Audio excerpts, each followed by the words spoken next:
Killers. The scientist rids the world of the intergalactic vampires killers. Genius scientist Rusty Steele is in his lab, busy sampling his newest invention, a hybrid plant grown on planet Mars he has dubbed Jolly Green Giant that makes everyone who partakes of it filled with love. A folder labeled Top Secret SOS races down a pipe, dropping on the table. For years, the intergalactic vampire has been injecting drugs into the hearts of innocent people. Standing in the way of this evil vampire is a single brave soul, the scientist. The scientist brings nothing more to the table than a love of mankind and a talent for reggae beats. But these tools are more deadly than they appear. Some may say that mere humans cannot possibly defeat intergalactic vampires. So you're welcome to the Reggae Biz Talk Show. I'm going to make a link with the panel. Please bear with me. Of evil just might come true. This adventure is explored in the Scientist Reggae album. Now they can't be very rowdy, okay? So bear with me. In the Scientist album, listeners learn of such evil creatures as the intergalactic vampire witch, the intergalactic wolf and intergalactic Frankenstein. These terrifying creatures are awful intergalactic vampires. It is up to the scientist to use its musical powers to make the world safe once more. Fortunately. Okay. Who do we have in the building? Who is present? Present, sir. All right. Present, teacher. Scientists, we have Roddy Campbell, we have Chris, are you there? I'm here. Dobby? Yes, sir. All right, we are looking for Fitzroy Francis, we can't get him. Let's see. All right, bear with me 1 minute, let's see if I can make a next link, see if we can get all of Fitzroy Francis, because... The subscriber's request. All right. We'll just keep trying. Roddy, do me a big favor, please, if you could. Could you type in Fitzroy's message bar to check his Skype, I think please? I just seen him online. Is he online? I seen him, but I'm not sure what's going on with his connection. All right. Right. I want to welcome each and every one of you to the Reggae Biz Talk Show. I think this is, our 5th or 6th show, and so far I think is going on fabulous. We had a meeting recently. Scientist was absent. Yes, teacher. I had was a skull school. Me too. I'm all skipping school, so I think scientists can get past. Anyway, in his absence, we spoke at length about some things that we're going to talk about. One of the things that we were going to talk about, and we wanted Fitzroy Francis to address the set list situation, but because we can't get hold of him just yet, what we're going to do, we're going to go into publishing, because that was one of the subjects that we said we would talk about. Who wants to kick off with the publishing? I tell you what, let's do this. It was me. Sorry? Yeah, Chris started it, really. Yeah, we started the conversation, didn't we? All right. Yeah. Go ahead, Chris. Lead it. Well, I'll tell you what I'd like to do is ask the audience, first of all, what they think publishing is and what they think it will garner them if they sign up to a publishing deal. Well, yeah, that's you know, it's funny that I had this thought right before we came on the show, and I said, you know, I really think that you don't need your own publisher. Honestly, if you get a state tax ID, in America at least, if you get an ID to as long as they can tax you, you can go on PayPal and sign up with PayPal, and you can get your $1 song or whatever you want. So you really don't need a publisher even to have streaming. You can have your MP3s and waves available right on your own website, and you really don't need to have a publisher. And like me and Chris were talking, a lot of these publishers are taking more than they should be really, you know, taken from some, like I said, 50% of somebody's publishing or of the royalties. General Stockade. All right. What an entrance. Family. What an entrance. Greetings, Fitzroy. Yeah, greetings. Sorry, to the thing I ring, but upon the road, but they are Edward going on. See it. So I don't know if the noise I got right where I am now is going to be noisy, because I don't want to disturb the conversation. All right. So are you calling us via your phone or Skype? No, well, I'm on my phone via Skype. Okay. I think you were calling me. All right. I tell you what. I'll call you back as soon as we want you to talk about the set list. Okay. All right. What time is the show again? Well, the show was started now. All right. Okay. I think I will reach you You by on the that show? time. Hey, we live. You on the show? Soon as your time All come right. up to talk, I'm gonna call you back. Yeah. All right. All right. All right, General. All right. So- Only on this show this happens, you know. Oh, yeah. Hey, man. You're That's getting the real thing uncensored. I was thinking that today. Hey, when you make dub plates, it's live. When you cut Exactly. spine, it's on time. You don't have no situation to mess up, so everything to tape. Take everything. That's one thing I learned. Record there's everything. no delay. Yeah, and you have to record everything. Everybody can tell you that. In a studio, make sure you hit record even when they're practicing. Because Exactly. you get some great sessions in a practice. Yep. Right. So who was so talking? to what Chris was saying earlier, because in terms of asking our listeners, Yeah. I think we should set the stage, like more or less a springboard. So I'm going to read something about publishing. In the music industry, a music publisher or quote or publishing company unquote is responsible for ensuring the songwriters and composers receive payment when their compositions are used commercially. Through an agreement called a publishing contract, a songwriter or composer, are you hearing me? Yep. Mhm. Go ahead. Yep. Okay. A songwriter or composer assigns the copyright of their composition to a publishing company. In return, the company licenses compositions, helps monitor where compositions are used, collects royalties, and distributes them to the composers. They also secure commission for music and promote existing compositions to recording artists, film, and television.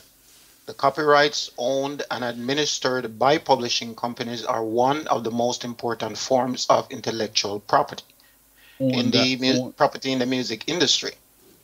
The other is the copyright of a mastering recording, which is typically owned by a record company. Publishing companies play a central role in managing this vital asset. So that's just a springboard for the listeners who are listening to understand, and they all can Google it if they want. It's there. Just type in, what's publishing, and they will get all this information. And we will continue our discussion. This is Roddy Campbell speaking, station manager for Stockade Radio. This is not a recording.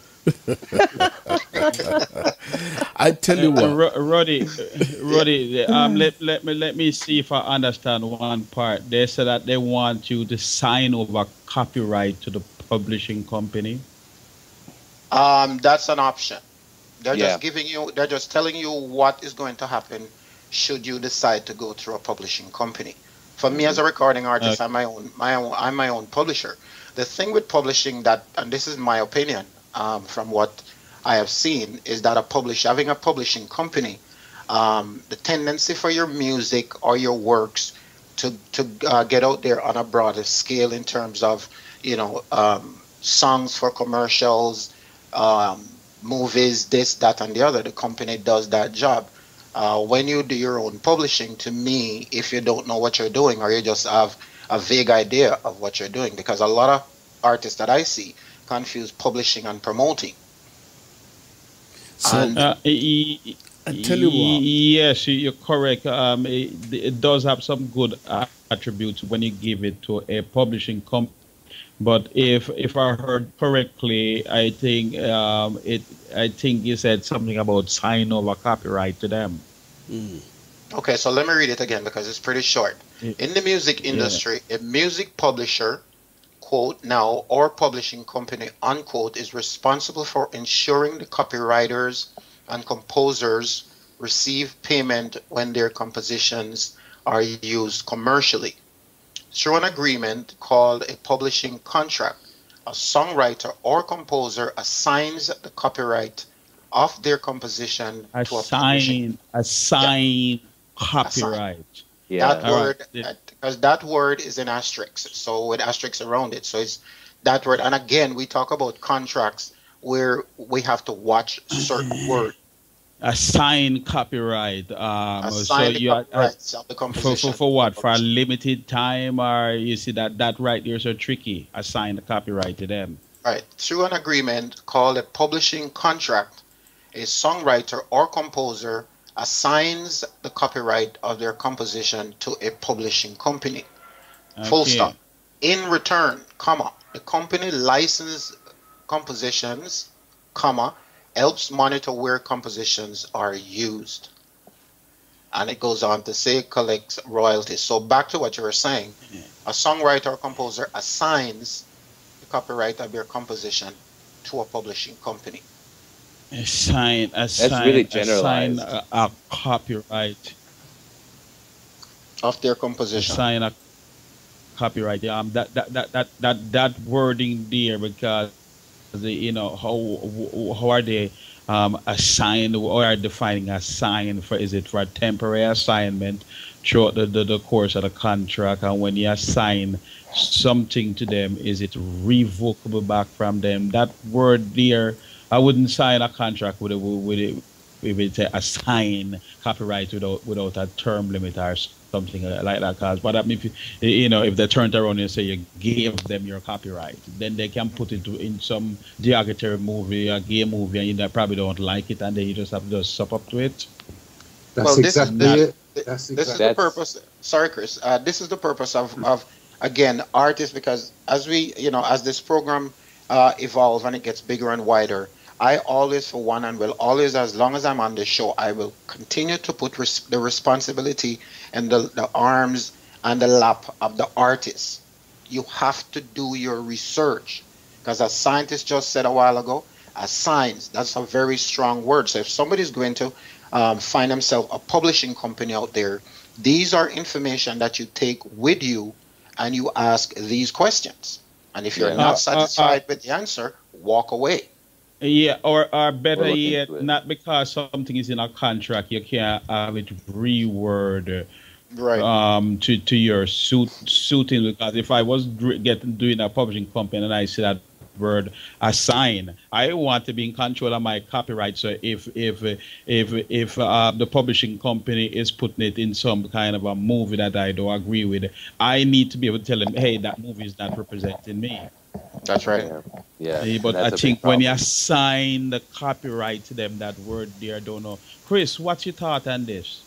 Well, that's exactly why I wanted to come in on it, because I was reading an article by someone really big in the music industry, and they were talking about publishing, and they were saying that people get hoodwinked quite easily by publishers with all these promises. But what people have got to do, and this comes back to the artists themselves and the music that they're producing, is they have to look at current TV, look at current adverts, look at current films, and see what kind of music is being used. And if their music doesn't fit into that category, it never will.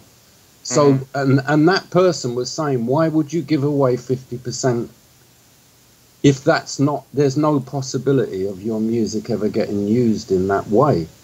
But they went further to explain that if you're thinking about getting it played on radio, there are radio pluggers you can pay without giving away 50% for whatever length of time. And they were giving all the little options, like you were saying about promotion. You can do that yourself, or you can engage someone to do that. And they're fixed costs. Once they're paid for, they're done, finished, and over. But let me point out something that become a systematic and a practice. A publishing company is working basically doing the same thing like a booking agency for a band. They book you a gig, they get anywhere from 10 to 15, worst case scenario, 20% tops, right? But this bad practice of publishing company doing the same exact thing of a booking agency, they want you to give them 50% of your publishing for just recommending something to somebody else. I don't really get that. But again, these things become practice and it's not necessarily right just because a bunch of other people did it. Now, for anybody who is listening, for any young artist who's listening and they're hearing you talk about publishing, give an idiot's explanation as to what publishing really is in a simplified manner. It's exactly what Rudy said, you know. I mean, you couldn't get much simpler than that. Mhm. But it's whether or not the person that's hearing what Rudy's saying has to assess themselves whether the music is commercial enough to be used elsewhere. That's right.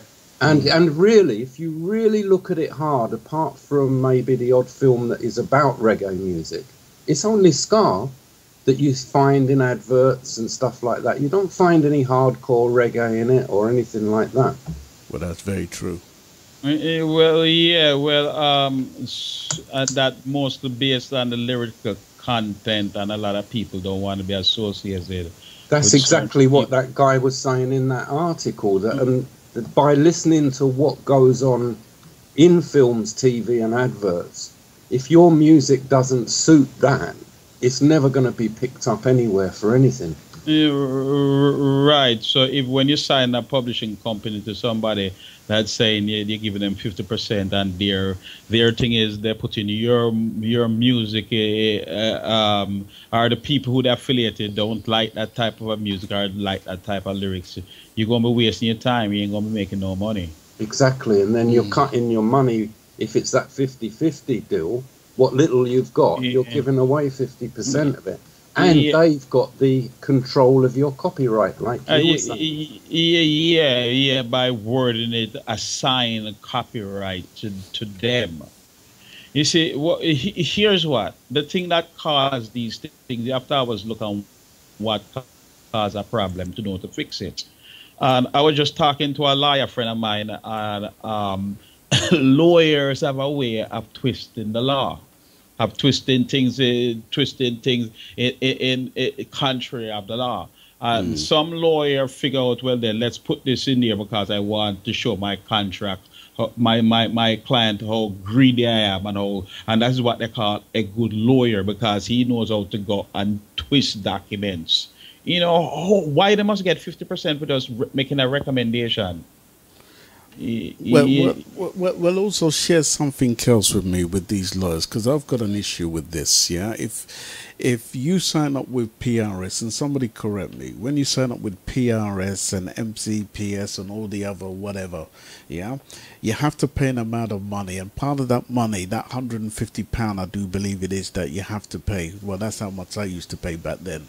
Part of that was the lawyers would defend you if you needed their assistance, right? Yeah, it's not as much as that now.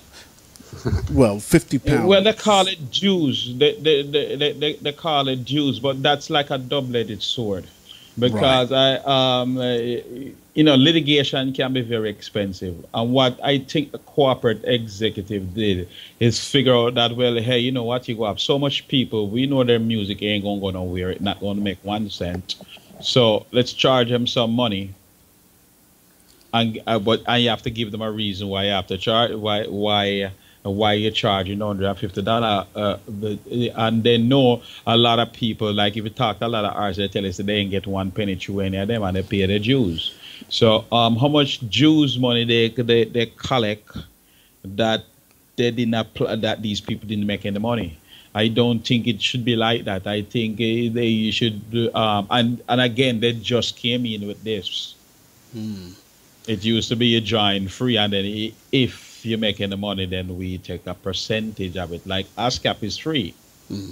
You don't pay, you don't pay to join, but I think they discovered that you have so much wannabe artists. Well, let's try and collect $150 from 100,000 or 2 million of them. Well, what has become apparent, what has become apparent is that there are some artists who haven't really collected what is due to them. Yeah, and what has become apparent is for every time a lawyer, right, has to write a letter, they have to pay like £200 for each letter. Which a lot of time that's how they make their money. Sorry? Copy and pasting. Yeah. Like that's how they make their money. That's how they make their money. And it's a problem with that again. My liar friend, she think I'm hard a liar, but when I put something in front of her, she can't rebut it. Because, like again, not to get off of the subject, you had this girl that been raped, and just because of a one technicality, the liar take the raper and put it back on the street to go harm somebody else girl child, just because of one technicality in the law, when the evidence show these guys on tape raping a girl. So I don't understand some of these lawyers. So in contracts, you never have to agree with everything. If you don't like something or something word, I recommend you word it, because what we have happening is these lawyers writing these contracts and basically raping people, like the one that we read from it was a licensing deal that this guy already spending money, but this lawyer here put together this crooked contract that really going against the Berne Convention and taking advantage of the artists. This contract is not written in compliance with the Berne Convention. This is coming back to where Rudy was with this, because if we go back to the three different organisations that represent, now we know that PRS charge £50, but PPL, which is the equivalent of sound thing in America, Sound exchange, don't charge anything. They do take a percentage for the collection of royalties. Well, I more agree with that, because if you don't work, you don't get paid. What they're doing, they want to collect $150 from thousands of artists worldwide, with this false pretense that if anything, their lawyer. Well, I never seen any of their lawyers did anything for any artist before. Well, I can't speak personally about that. I mean, PRS have got a good reputation. But what I'm saying is, coming back to the publishing part where Rudy was saying about collecting royalties, those three societies collect all the royalties on your behalf. Yeah. So there's no need for a publisher to act in the middle of that and then take their cut of it. Do you know what I mean? I can speak on Canada, for example, because I'm with BMI, I'm also with ASCAP, but in Canada we have SOCAN and SOCAN and CMRRA, which is the Canadian Music Rights Reproduction, whatever it is. And just to give you an example of how they operate here in Canada, because all the members of the board, which I vote for these members as a member of SOCAN, they're all lawyers. And 2 years ago, they went after some of the biggest radio stations and companies here in Canada to the tune of $46 million. And they won the case and dispersed that money. You see, here in Canada, I don't know about the rest of the world, but here in Canada, everything pretty much is as transparent as you can get it, because they are under a governing body as far as the government is concerned. So they have to be on the up and up.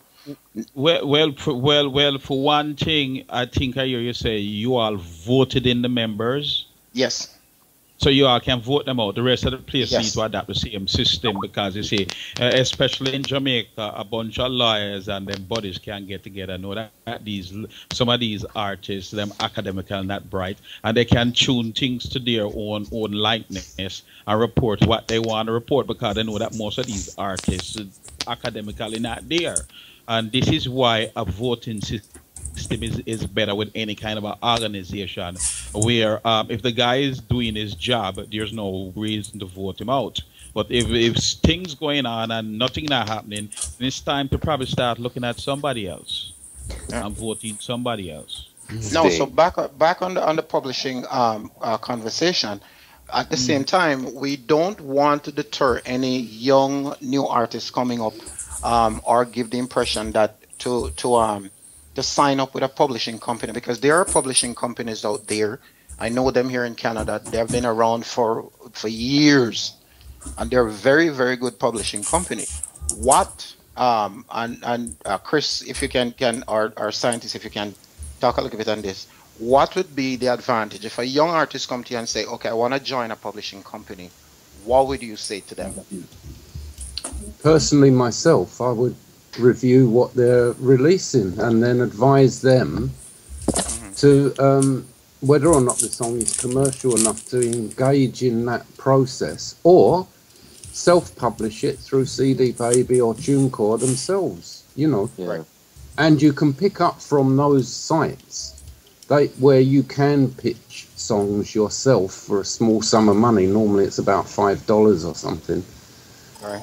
And you get the no back. But it's not costing you signing away your 50% or whatever. I agree with Chris, and I agree with Chris met that. Okay, so I'm going to read something else again now, still on publishing.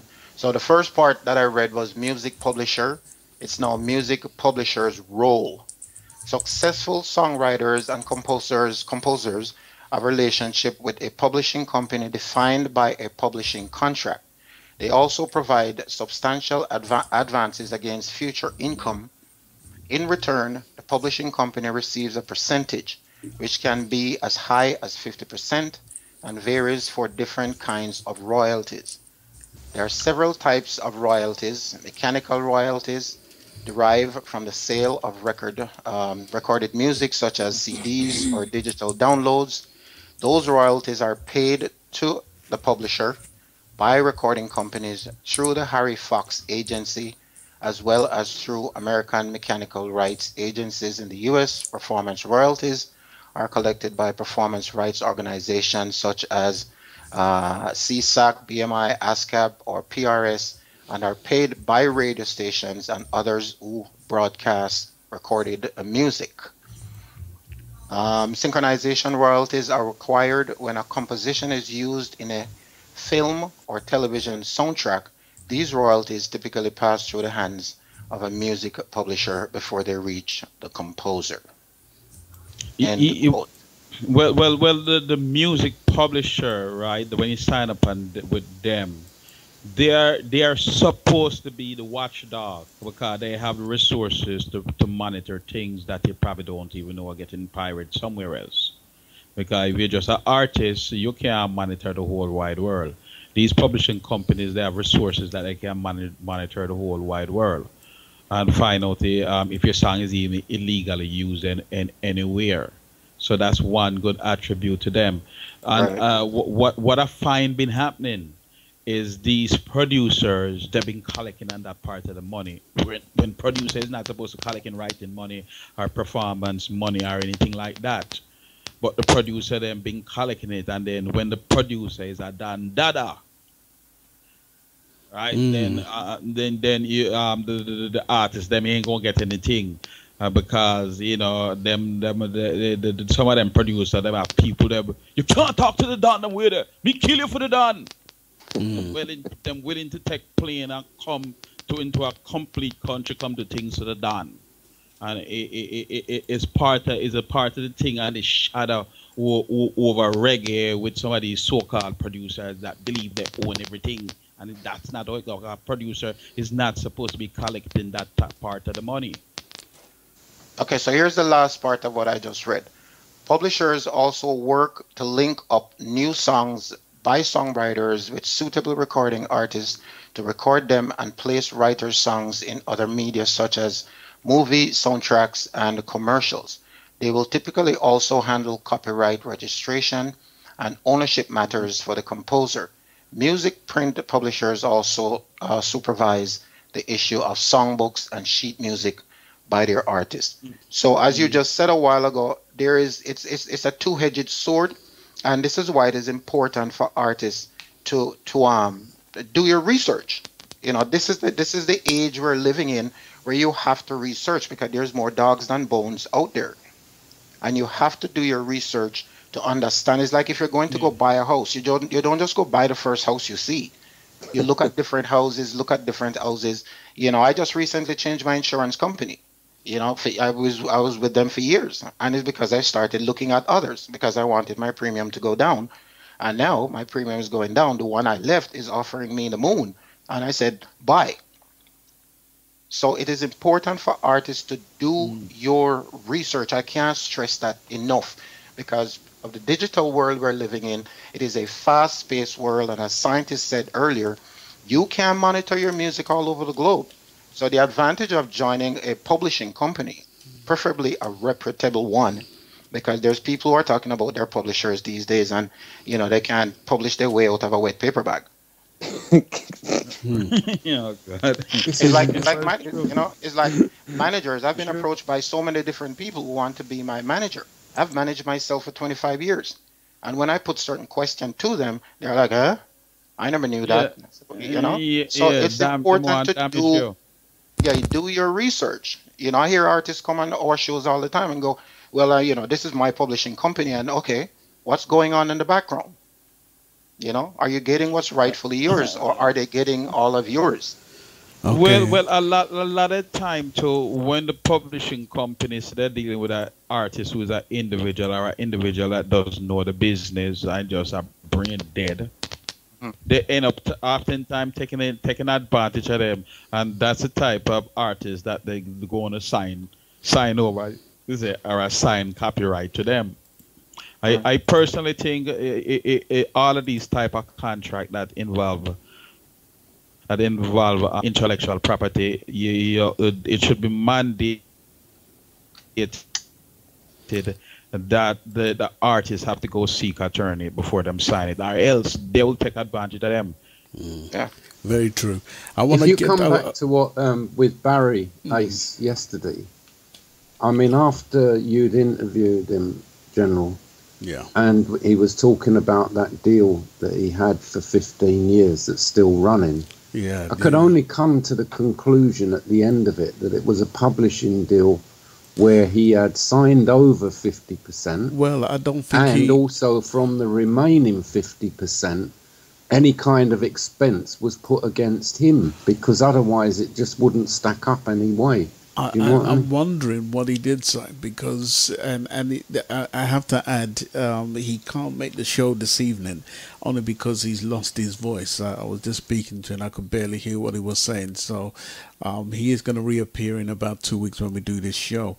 What he was saying during that time when he signed that contract, he was desperate to go and bury his mum, who had fallen sick, and she sadly passed away.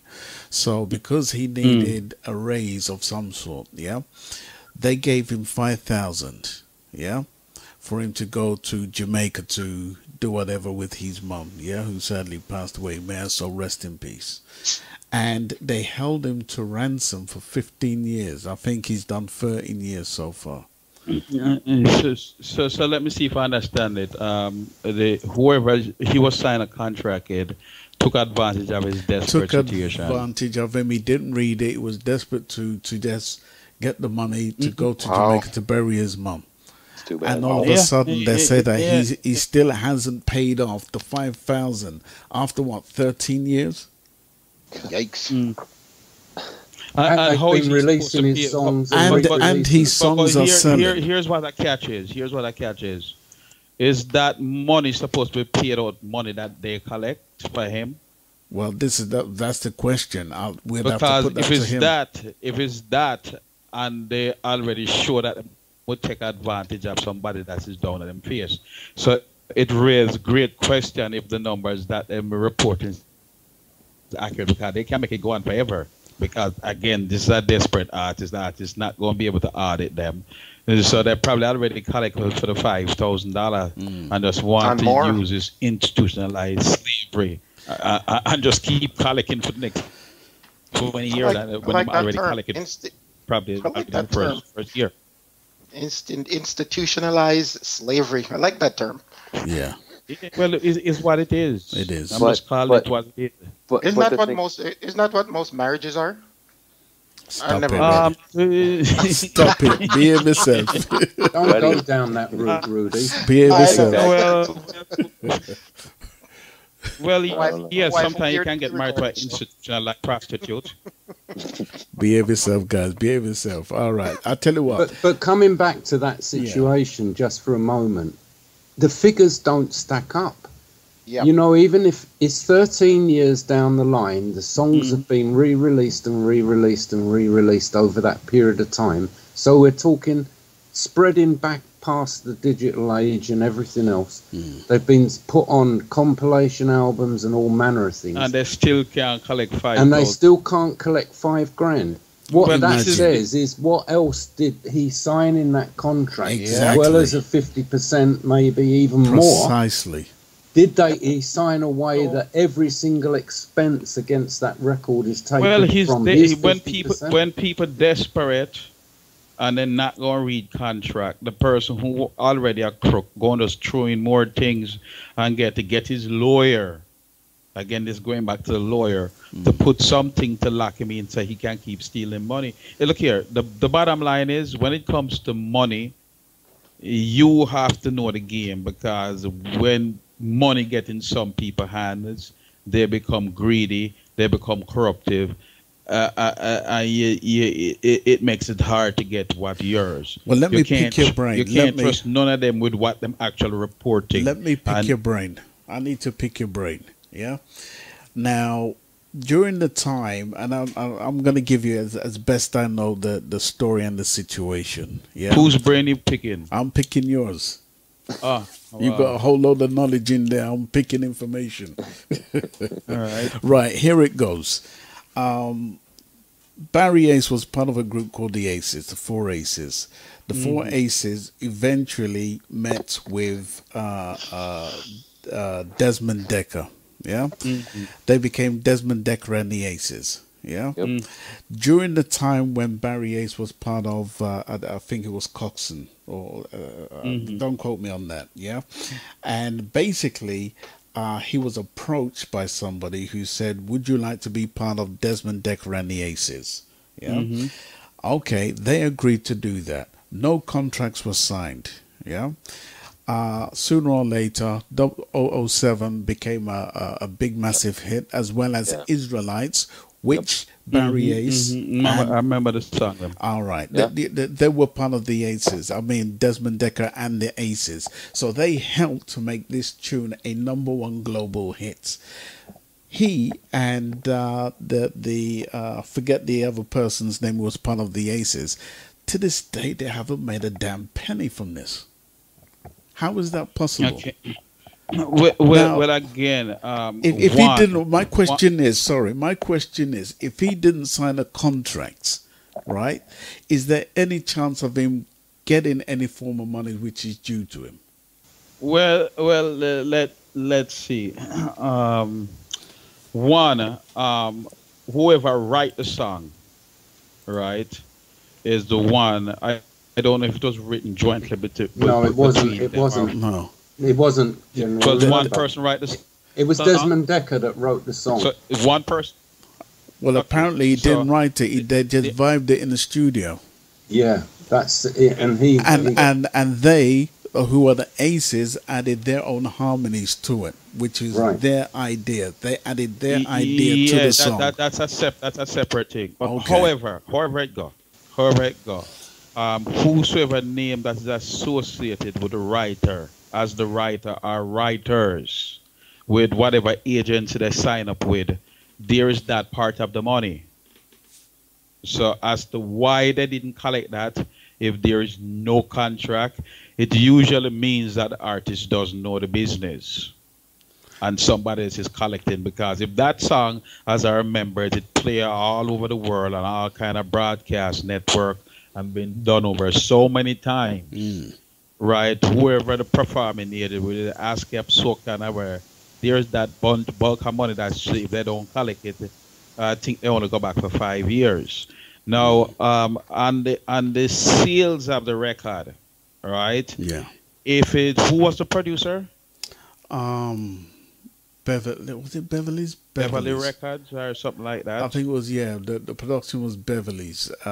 If it was Beverly Records, are the same thing that what's going on now, where the producer collecting the money from the store, and then the producer is supposed to take out. In fact, the producer is more supposed to get 3%, right? But this old back-a-wall mentality is my money spent at the studio, and is I own it. when the artist them don't know is actually the reverse and the producer his royalties is 3%. If it's something like that going on and the artist don't know, is the same problem going to exist. The producer going to collect the money, right? And the artist won't see it. This is what need to get broken up in Jamaica, where producer don't collect the artist share the money. Right? There need to be somebody independent collecting that money. And back in those days, with the same era with BBC and all of them, nobody really never know music. Now them still don't know it. And now them have more information and them still don't know it. So does Desmond Decker and all of those people who pretty much it was them first introduction to music like all of us, I wonder how much do they really know about music law or who get what? And you see the sad thing, they didn't even have I don't think they had a manager back then, because the manager that they had sadly passed away. So well, I never knew anything about the business either, because back them time everybody was just learning. Nobody didn't know nothing. Yeah, but I wouldn't be surprised if some kind of a PRS have that money, or what probably happened, like what been happening now, if the producer is done, then him gonna put him name and collect the artist's money. Right. So probably Beverly or whoever he did do that, but they know the artists them don't know that they must contact a PRS and register it. So then probably register it and the money going to them and them estate or whoever them here is now. Well, that's what I said. Well, apparently, it was rumored that somebody within the industry were calling them session artists, not part of the Aces, actually. The only thing that can set that aside is a document that says so. That's why Jamaica do the copyright law automatic. Is automatic to the people who created it. You don't. The only way it leaves you is when there's a document. So if it's just a bunch of producer greedy people just want to use the session artists as an excuse under the Berne Convention, that doesn't matter, because to prevent this type of a thing that we're having now, they demand that it have to be in writing that you're a session musician. And if it's not in writing, then the default is going to put in place. If they write apart or jointly, then it have to get split up that way. Well, here's the beauty of it, if I can call it that, is because he actually showed me a picture of when Bunny Lee was issuing them with a plaque, of which somebody collected it on their behalf, but it was issued by Bunny Lee. Okay, on that plaque states his name and all the rest were part of the Aces, Desmond Decker and the Aces. So right there, it's got that. To me, that's a document showing that he is a legit part of Desmond Decker and the Aces. Well, yes, that is concrete. That is more even concrete proof than even precisely because this is a whole organization that recognize them. Right. So and it depends on the role, because if Desmond Decker wrote all the parts and he probably give or tell the rest of them what to do. Yeah.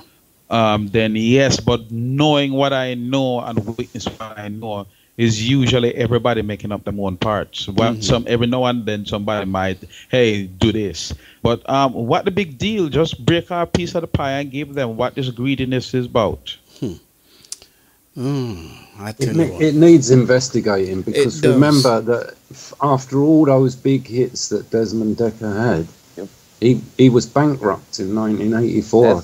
That's what I was just gonna say. And he did, like, I think the Aces did It Meek, where they say, I think I never see you when you cross over the wall. You think I never see you when you accidentally fall. That was a hit, and that still sells and that still plays to today. And I'm pretty sure that was Aces. It begs the question: how in God's name does he go bankrupt?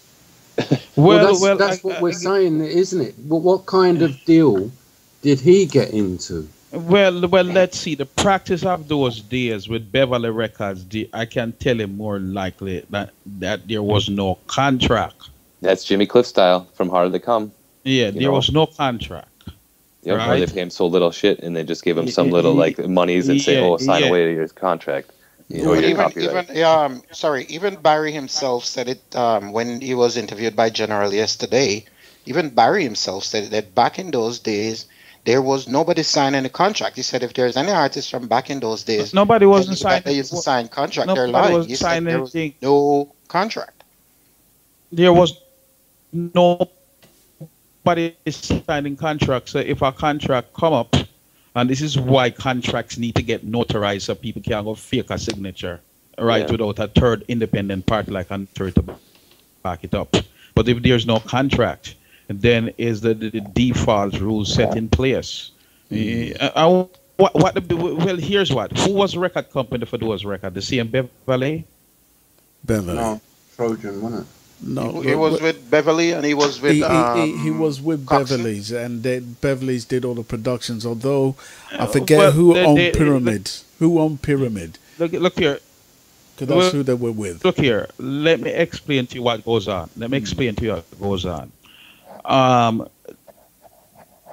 The younger record company that come, just hypothetically, said Trojan came after Cox. I'm not sure who came first. But whatever bad ways Cox had, or bad practices, that record company come and know, okay, this is how you treat them fools. And then the next one come and pick up the same bad practices, and they are doing it until today, where the bad practices, the like that, talking about no producer own in Jamaica, producer don't own anything in Jamaica. The Jamaica You're cutting out. You're breaking scientists. Doesn't say that the producer have rights, but it's not. You're cutting out. You keep cutting out. You keep cutting out. You keep cutting out. Yeah. Yeah. Well, that's the internet. Okay. The thing also Don't back really then have in the much days, control. and this is why I love when I to listen to the But veteran I doubt if it, talk, is that back in those days there was no contract. They were there on was no salary. contract. They were on salary. They were paid And that this little doesn't mean mega money because again, true. when you're talking about musicians or singers coming from the country, coming to the town back in the 60s and the 70s, who just want to play music and who just want to sing music and just want to make a money. Nothing about the business. The funny part is that the people of the day or persons of the day, these record companies back in the days of the 60s and the 70s in Jamaica, were run by business people. So when you have a musician or artists who come from, the country and come in at the city because they want to make something of them life, through the arts and through music, when we look back over the history of these, you keep hearing it over and over again. Every single one of the veteran artists them that General has interviewed so far have the same story. But it's not only in Jamaican music, it's the same thing in rock and roll and rhythm and blues and all of them. Because why? What's the reason for that ongoing problem? Is young people who have the talent first, and then it's later when they make the mistake, them learn the business. The only one who it doesn't happen to is if somebody that had somebody in the family as a record producer before, so when them young one, them cousin, them niece, however come up, them can guide them. But most of them, it even going to happen tomorrow again. It even going to happen tomorrow again. Somebody is going to sign away or something that they don't know anything about. Oh yeah. But I was a scientist. I was going to ask you though a good evidence though. Now, when you were working at Tubby's, did you ever do contracts or get paid? No. Look here. Just like what every other person, me, Jimmy Cliff, everybody tell you, nobody wasn't thinking about no contract because guess what? Tubby's himself don't know nothing about music law. That's what I was trying to push, because I never hear to the 80s he really started paying out royalties to certain people. Till the later 80s, like he got wise to the business that he had to pay some of the singers for the Fat Man's productions and Pigo productions and stuff. But that's a good point. Scientist was there all the time. You know how many things he mixed, but he never signed a contract or said, oh, I need this so much, or how much are you going to press when you go take this dub plate off, or who knows what they're doing with the tapes or the dub plates or the records are taken away from Tubby's after he mixes. Yeah, the other thing too, why there was no contract back then, the business people, because they were all business people. A lot of these, you know, Like Cox and producers, them people they was were business people. They people. weren't artists or musicians. But they also know that they didn't need a contract back then, because some poor guy from Mandeville or some poor artist from St. Elizabeth who comes to Kingston find out something, they're not going to sue them. And this is why man used to get threatened. Well, hey, them people still getting threatening right now. Them still getting threatening. Look here, there was no contract. He didn't look here, and the reason why there's no contract back them time, who was the music attorney them that was writing up a contract? So there was no contract. It's like you don't come to Tubby's and get a contract put in front of you. It's like you just get your cut, dub plate, your mixes, and walk away. And that made millions. Hey, even in Hollywood here. Even in Hollywood here, I'm getting to find out a bunch of big films they make without no contract because they put the default standard in place. Yeah. So how likely a place like Jamaica, when all these people scattered and a man probably just smoke a joint and come up with an inspiration like Burning Spear, him come check Jack Ruby. Jack Ruby know anything about music law to put in the contract. You're not saying Jack Ruby is a bad person, but nobody was using contracts. And then to the amount of independent people that telling you the same exact thing, it makes it more believable that there was no contracts. No, I have a question. Or else produce the contracts. Why somebody don't produce the contracts then if there was contracts? No, and that's the thing, like with Duke Reed. Duke Reed, too, he owns a business. He's making money so people see him. Not only does he have a studio, he has the money to pay the people when they come in for sessions, and they're not asking. He's not asking. They're not asking for any contract or what you going to do with this, boss. And like Bunny Lee said, Duke Reed was the original bad man. That's where that mentality come to. No disrespect to Duke Reed, but he'd come up in the studio and go doof doof doof doof doof, and he'd say that's enough. When I say you play this, and that's it. But he never actually made sure these guys got royalties.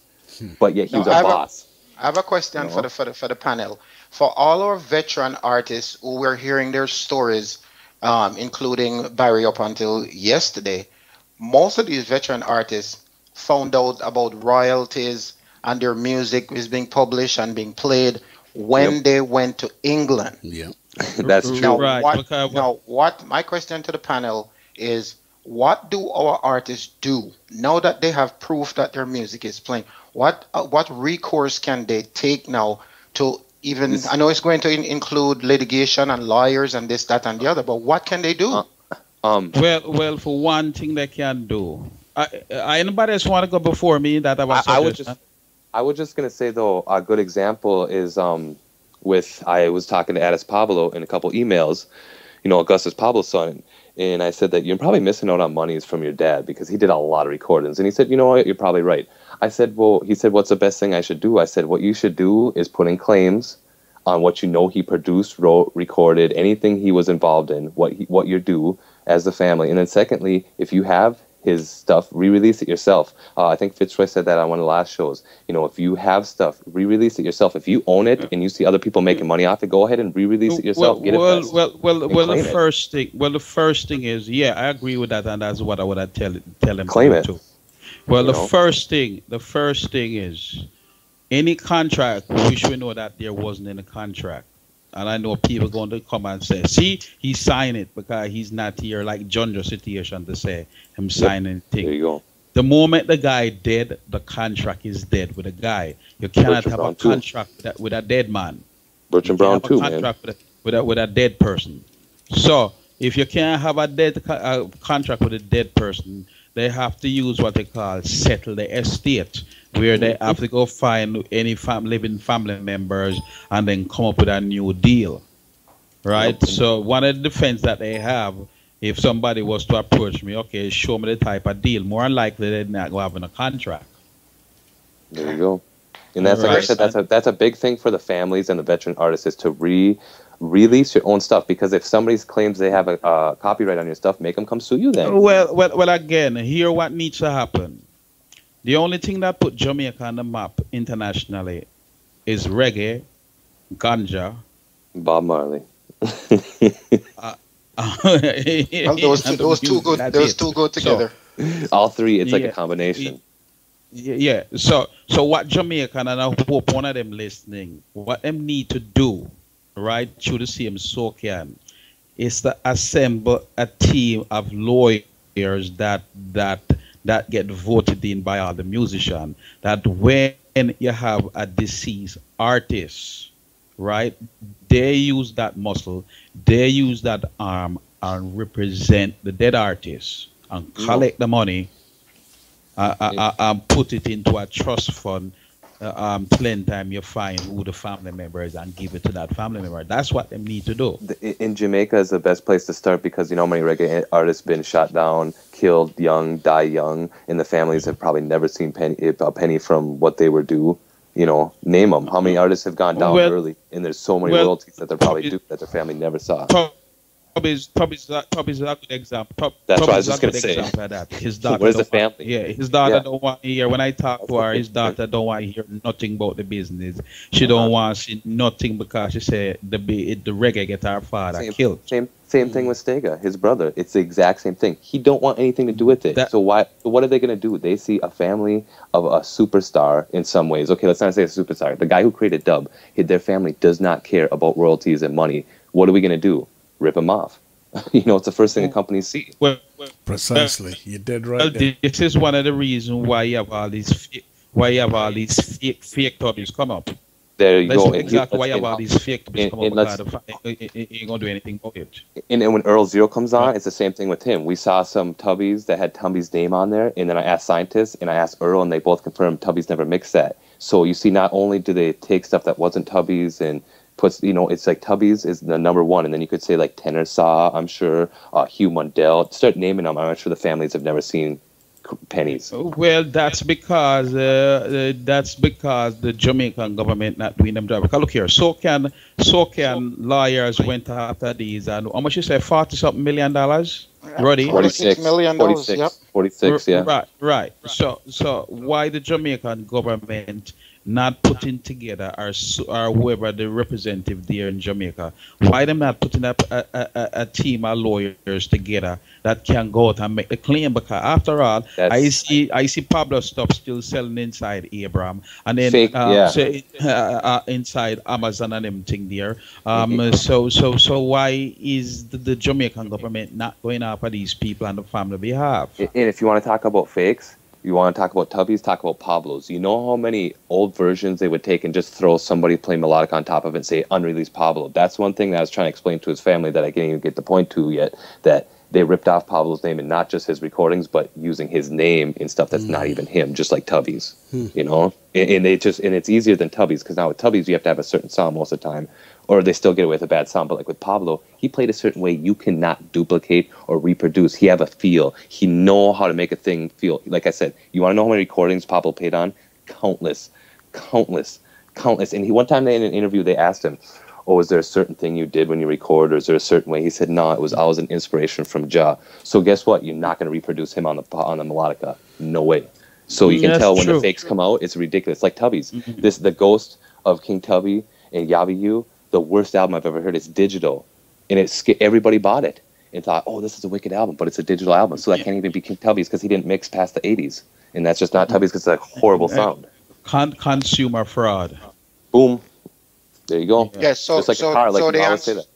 So to my question is, what does our veteran artists like I said, there's no contract. It goes towards your favor. Get copies, put them out, because based on the Berne Convention, the artists are cutting out. Is the first copyright holder and is the one that has to grant permission for copy of the work. Hey, it's not my work, not my words. I didn't say it. And a lot of producers sitting down and then bending up them face, but it's not me saying. This is what the International Protection Agency of Intellectual Copyright says, right? That is, the artists have to grant the right to reproduce our press, not the producer, right? Yeah, so what the artists need to do to answer the question. The answer to the question is to start duplicating them. Yep. Make a claim, release your stuff, whether you want to do it digital, whether you want to press. You know, if you know it's your stuff and there was no contract and it's really yours and you put so much into it and this and that, you have every right to release it, and there's really not, like, they want to come sue you, then the first thing you say is, well, where's the contract when you get into court? Well, you counter-sue them at that point. There you Yes, go. yes. That Also, makes their sense. past. So just to finish up my question, so all their royalties that is foregone, they're not gonna get any of that. Uh, I mean, It depends. If it's a record company that is still in action, Right. right? You can get what they call it a summary judgment, Mhm. and say it would have make 3,000 a year times 30 years. You probably could get that, and then you have different ways. But basically, most of that money is gone because Beverly them gone. Right. I think well, Siaga them had something to do with Beverly Mm, Records, yeah. and I mean, so all that money is gone. okay. but the thing is, no, like he said, in some ways, like let's say, like if King Tubby's family ever stepped up on stuff that was his, that maybe they not got paid for, this and that, besides the stuff that's actually scientists mixed or other people, you'd have a good case on your hands.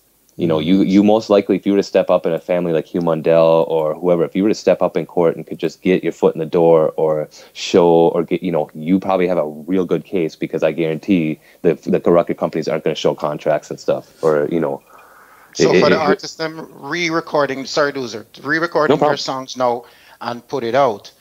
The reason I asked the question is because there's veteran artists that we have here that they're still alive, they're still kicking, they're still recording, is to understand that, okay, now you can move forward by repressing your own music, but do it the right way this time. But here on top of that, all rights revert back to artists after what 25, 30 years. I think Yeah, it's it's something like 30 years that. or something like that. 30, I think. Yeah, so that part come up now, and then again Joe Biden just did something that all them all them artists like Aretha Franklin, they can't go get back the copyright now from these record companies. That's Okay. such a good thing, and that's such a So good in thing. re-releasing their songs, all veterans, if you're listening, when you re-release your songs, get your songs copywritten. Make sure it's done the right way now, because this is what this show is about. All of us on this show, we don't know everything. We know No, enough to guide, and that's what we're here for, is to guide and to help. but And the but young artists listening, do it the right way.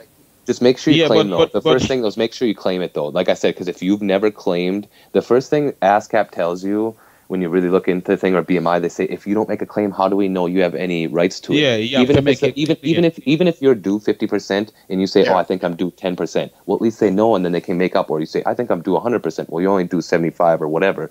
They have to know that you're But trying if to you make a don't claim. make a claim and there's no registration, and guess what? ASCAP them kind of like that too, because just imagine They love it. whoever is making the money. All these unpaid royalties sitting in, and then is 500 million earning 10% a month. Let it sit there for next 100 years. They don't care. I tell you what, guys, let's move on because we have a guest who is due to come on, and I'm gonna hand this section over to Dobidu because you are the gentleman who recommended Earl Zero to appear on this show, and he's been in the industry for a while because I've got a couple of tracks by him actually. But why did you recommend Earl Zero?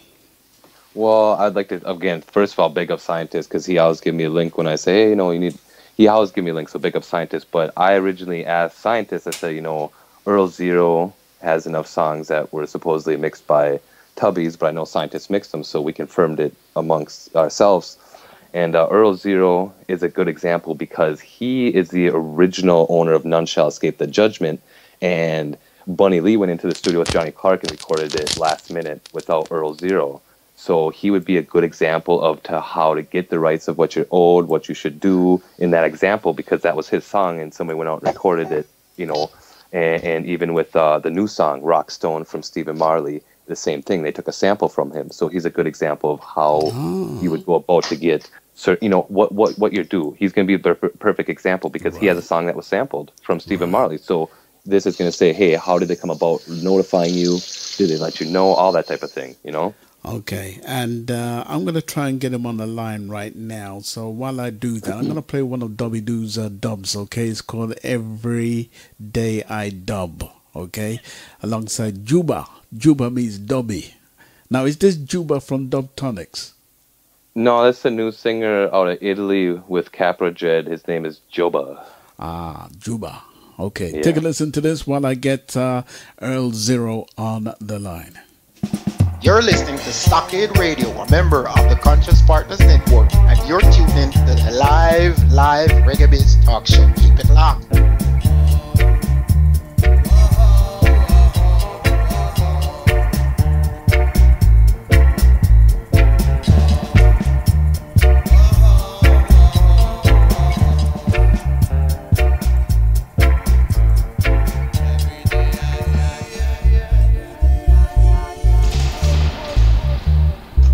Dubwise.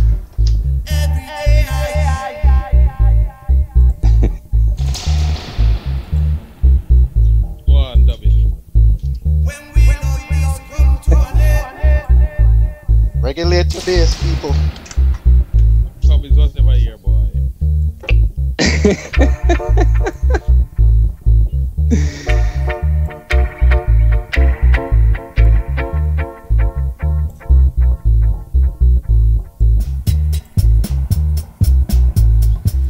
Okay, we're trying to get Earl Zero on the line. It's ringing. You know, me and Tommy's trying to fake it there.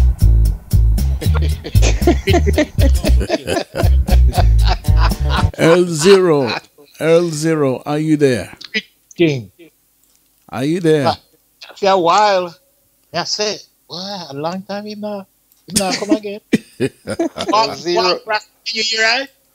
Yes, we can hear you now. I think what's going to happen, everybody's got to be quiet because once he's talking and somebody else tries to interject, it cuts him out. So Your voice low. Your voice be a little louder. Can you hear me? You're very low. Can you turn up some more? No, I'm not too sure why you can't hear me. Turn up your speakers. Over your ears. Can you hear me okay? Yeah, I can hear a little bit, but you're very low. Okay. Have you tried turning up your speakers? My speakers? Yeah. No, it's up. I think it's up. Let's see. Hold on. Let's see. Yeah, my speaker's up. Hello? Okay. I can hear you loud and clear. Can you hear me any louder than him? The scientist, you can hear me? I can hear you loud and clear. Cool. All right. Let's get the show going. L0 is our guest today. He was introduced to us by Dobidu and Scientists. And welcome to the Reggae Biz Talk Show. It's an absolute pleasure to really interact with you on this show. Yeah, man. Give thanks. This is the Reggae Business Talk Show, right? Yes, man. So yeah, I got to talk some things on the show today. Give thanks, enough love and everything. Let me just Can play. I give a shout out? Let me just play one of your tunes so that people can get a good sense of who you are. Okay. Yeah, you must.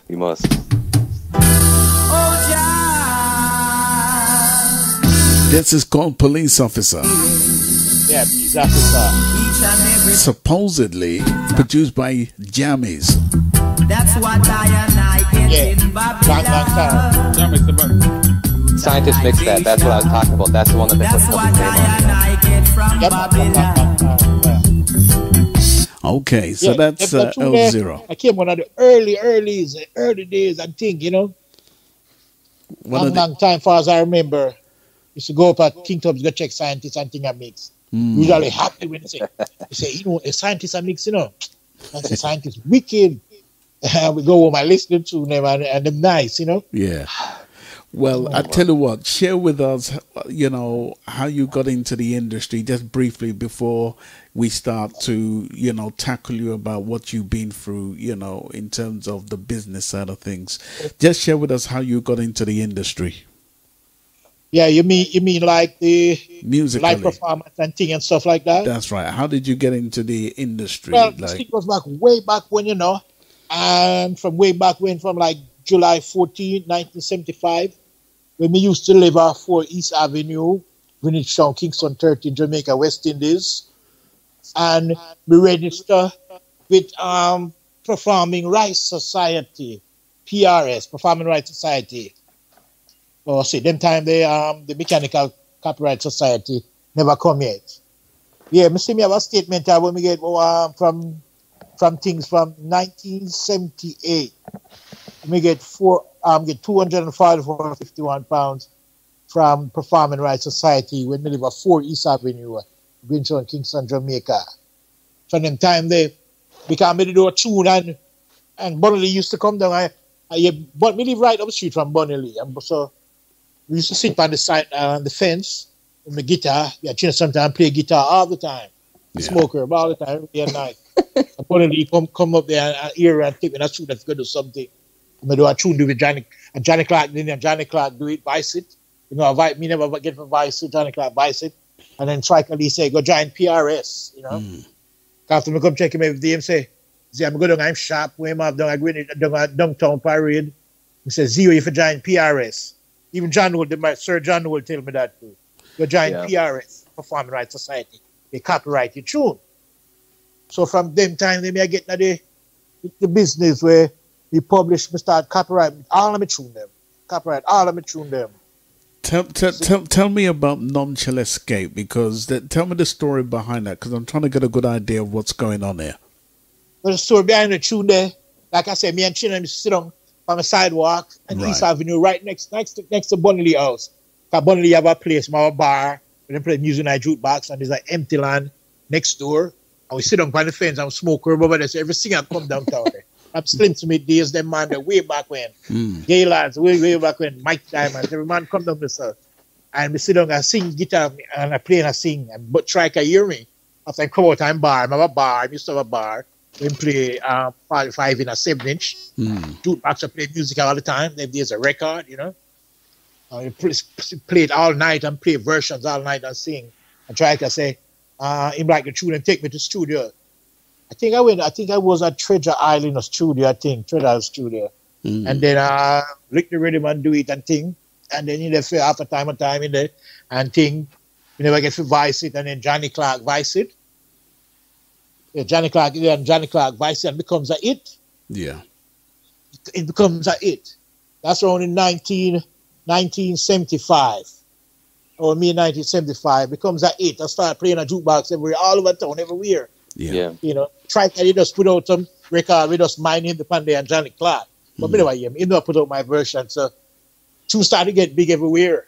And if you say Zero, you're not getting the money. What we have to know, you're not getting the money, sir. Hold on. So let me ask you something else. I'm gonna ask you another question. And this is me I'm gonna ask you another question, and don't worry about the way I'm asking it. I'm just asking because I'm trying to get a good sense of what's happening.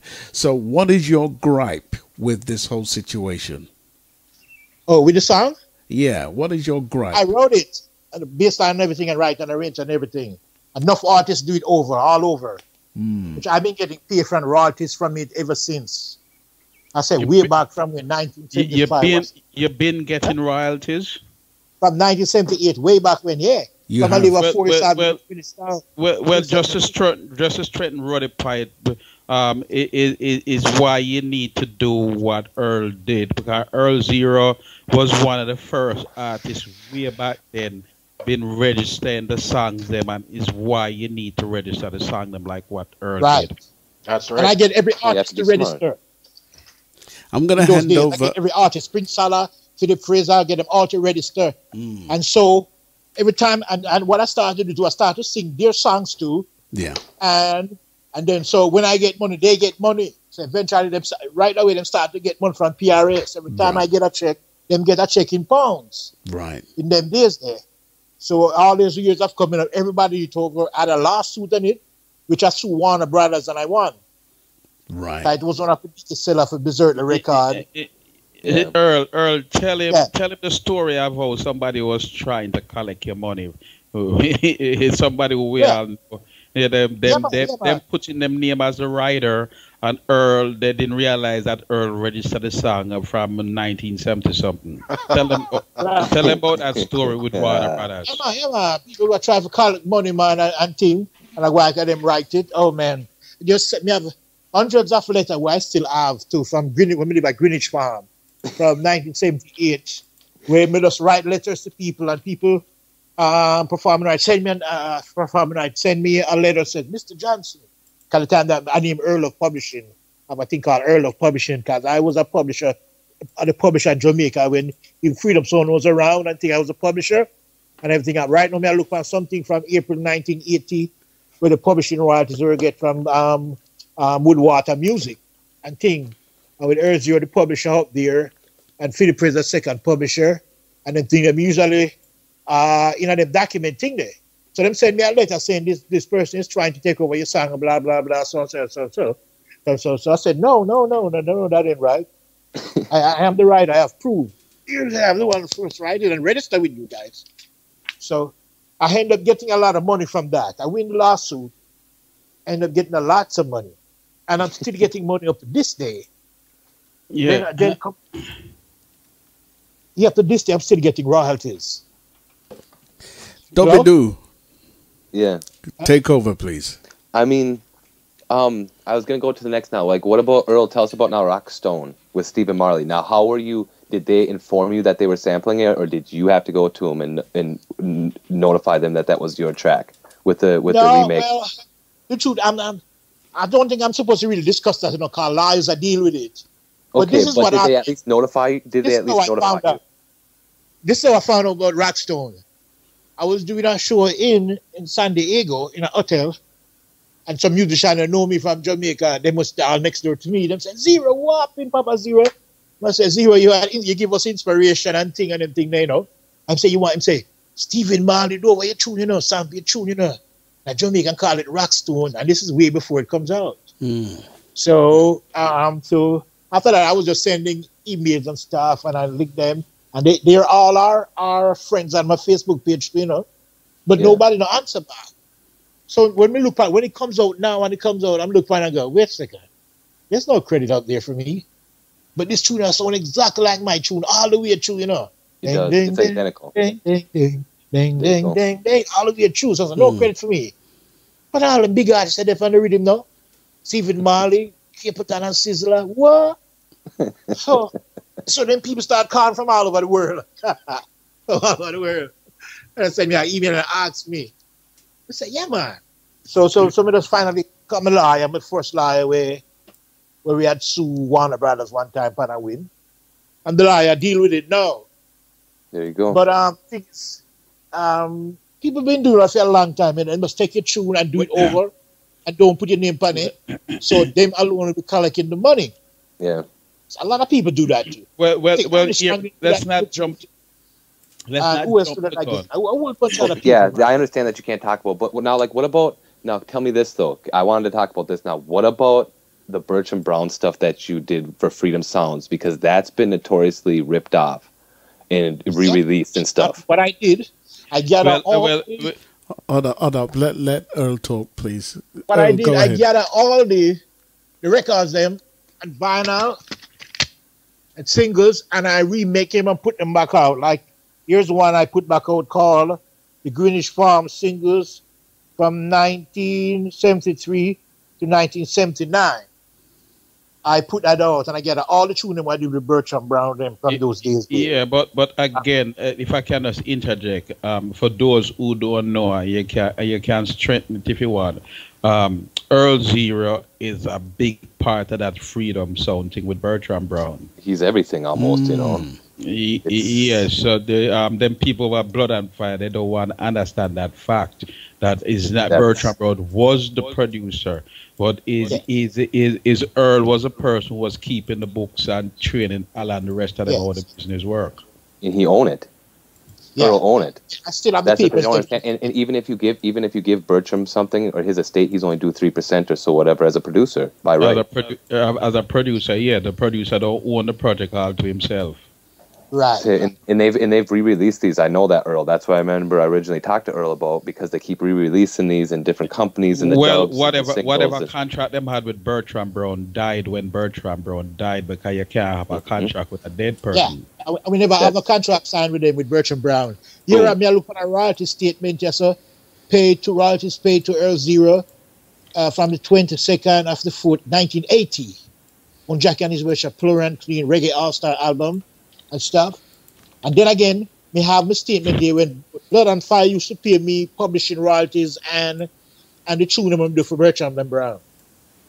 From 1997, me I look on a royalty statement to me to Earl of Publishing, Earl Johnson Mechanical statement for June 1996.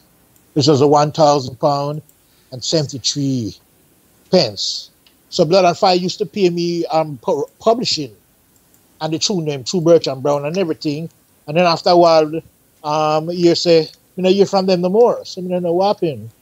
And they're still releasing them. Not to interject here, but Blood and Fire has acted like they went bankruptcy, and no disrespect to everybody out there. I know they're gonna say Blood and Fire this and that with the record company, but they act like they went bankrupt and they're still releasing, and that's not fair. Yeah, but check out this what Earl just says.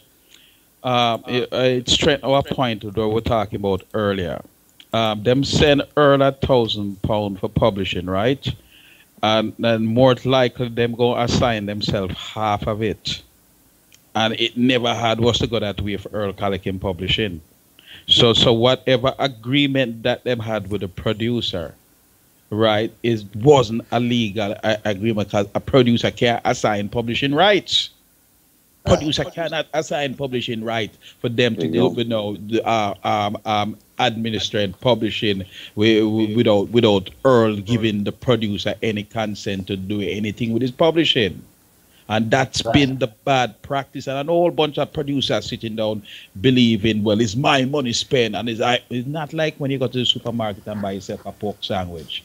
It's your pork sandwich. You know, to me, the producer has gotten a bad role because the producer more is like a middleman. He doesn't really do much. And not some producers have done this and that. Not to say every producer is the same. Yeah. But like with Earl, you own your music. You created it. Somebody else is coming in. Well, here's what I can say. 100% I was getting from the publishing. In the context of Bertrand Brown, because I did 99% of the work with Bertrand Brown. Right. Bertrand Brown was not the type of producer that have creative input like a Bunny Lee. Them come to the studio and them sit down or stand up at the back of the studio and them don't even know when something is off kick. Bertrand was really an accountant. Right.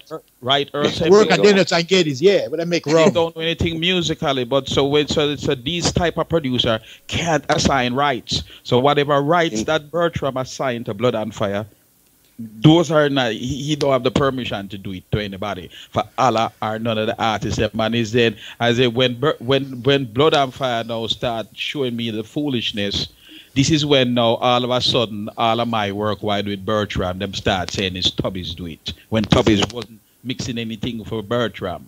There you go. And this is exactly why I brought Earl in, because this is they say Tubby's do it, And some of my music too, what I do with scientists, I think them have say Tubby's music. I mean, see it advertised as Tubby's song. It's not. Yeah. I'm saying, we go, what? A serious thing, scientists, I say, I don't mean to cut you, boss. Seriously. There you go. Yeah, so that's what they must doing. So what we need to do, Earl, all of the Freedom Sound thing, them take them and put them back out because producer can't sign rights. Yeah, but need to get the only track and needs a pressure album. May have it on a CD too, but now listen to the quality. I wonder if it good. Every CD is a master. That's why you just have to work with it. Scientists are master. Money, money make me want to get sick. I have a whole bunch of collection of them from way back when. Going from disc mix, going from single. Put them out digitally. And the money to press them. No, put them back out digitally in the meantime. Yeah, it's so cheap. It's so cheap, man. And you can do it yourself, Earl. The thing is, what we're talking before you came on, if you're listening, a lot of times now, if you get a state tax ID, I think I don't quote me on this, but it's not hard to get set up to get PayPal, and then you just have on your website to say, hey, PayPal, and it goes right into your PayPal account. No middleman, no record company, no publisher coming in. It's all you. Yeah, I had it. I was trying to get it, but then I get everything else. And then I couldn't figure out I had a card because I didn't want to give them my real bank account I have. I wanted to get a card and get a Well, I honestly, not to give up information, but most of the time to get a second bank account. Most of the time, if you tell your the person at the bank, get a second account that you only keep the monies from this digital thing. Yeah, well, we talked to him after about that. Let's stay on the target. Yeah, we can show you how to do that after year 0. Yes, Yeah, yes, can help with yes. that for sure. Earnings from live performance. Well, over the years, I've been getting earnings from live performance on, say, for what? Germany, Italy, Spain, the UK, Japan, all over the world, Africa. That's a big song, though. That's a big Yeah, song. man. None Shall Escape the Judgment is like the roots rockers anthem. If you love reggae and dub, you love the dub of it. You love the version of it. You love it. It's the best song out there, Let me man. tell you something else about that real quick. This guy named Jonathan Richman, he used to be on the Modern Lovers.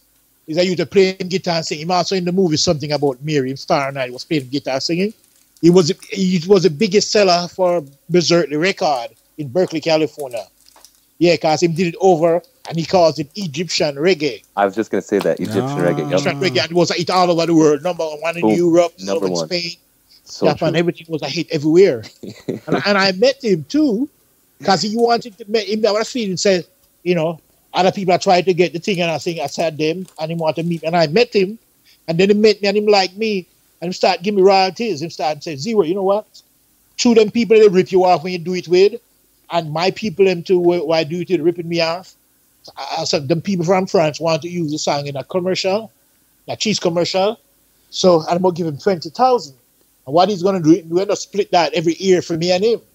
Nice. And so I'm getting money from that for a long, long time every year from the song. Just between me and him.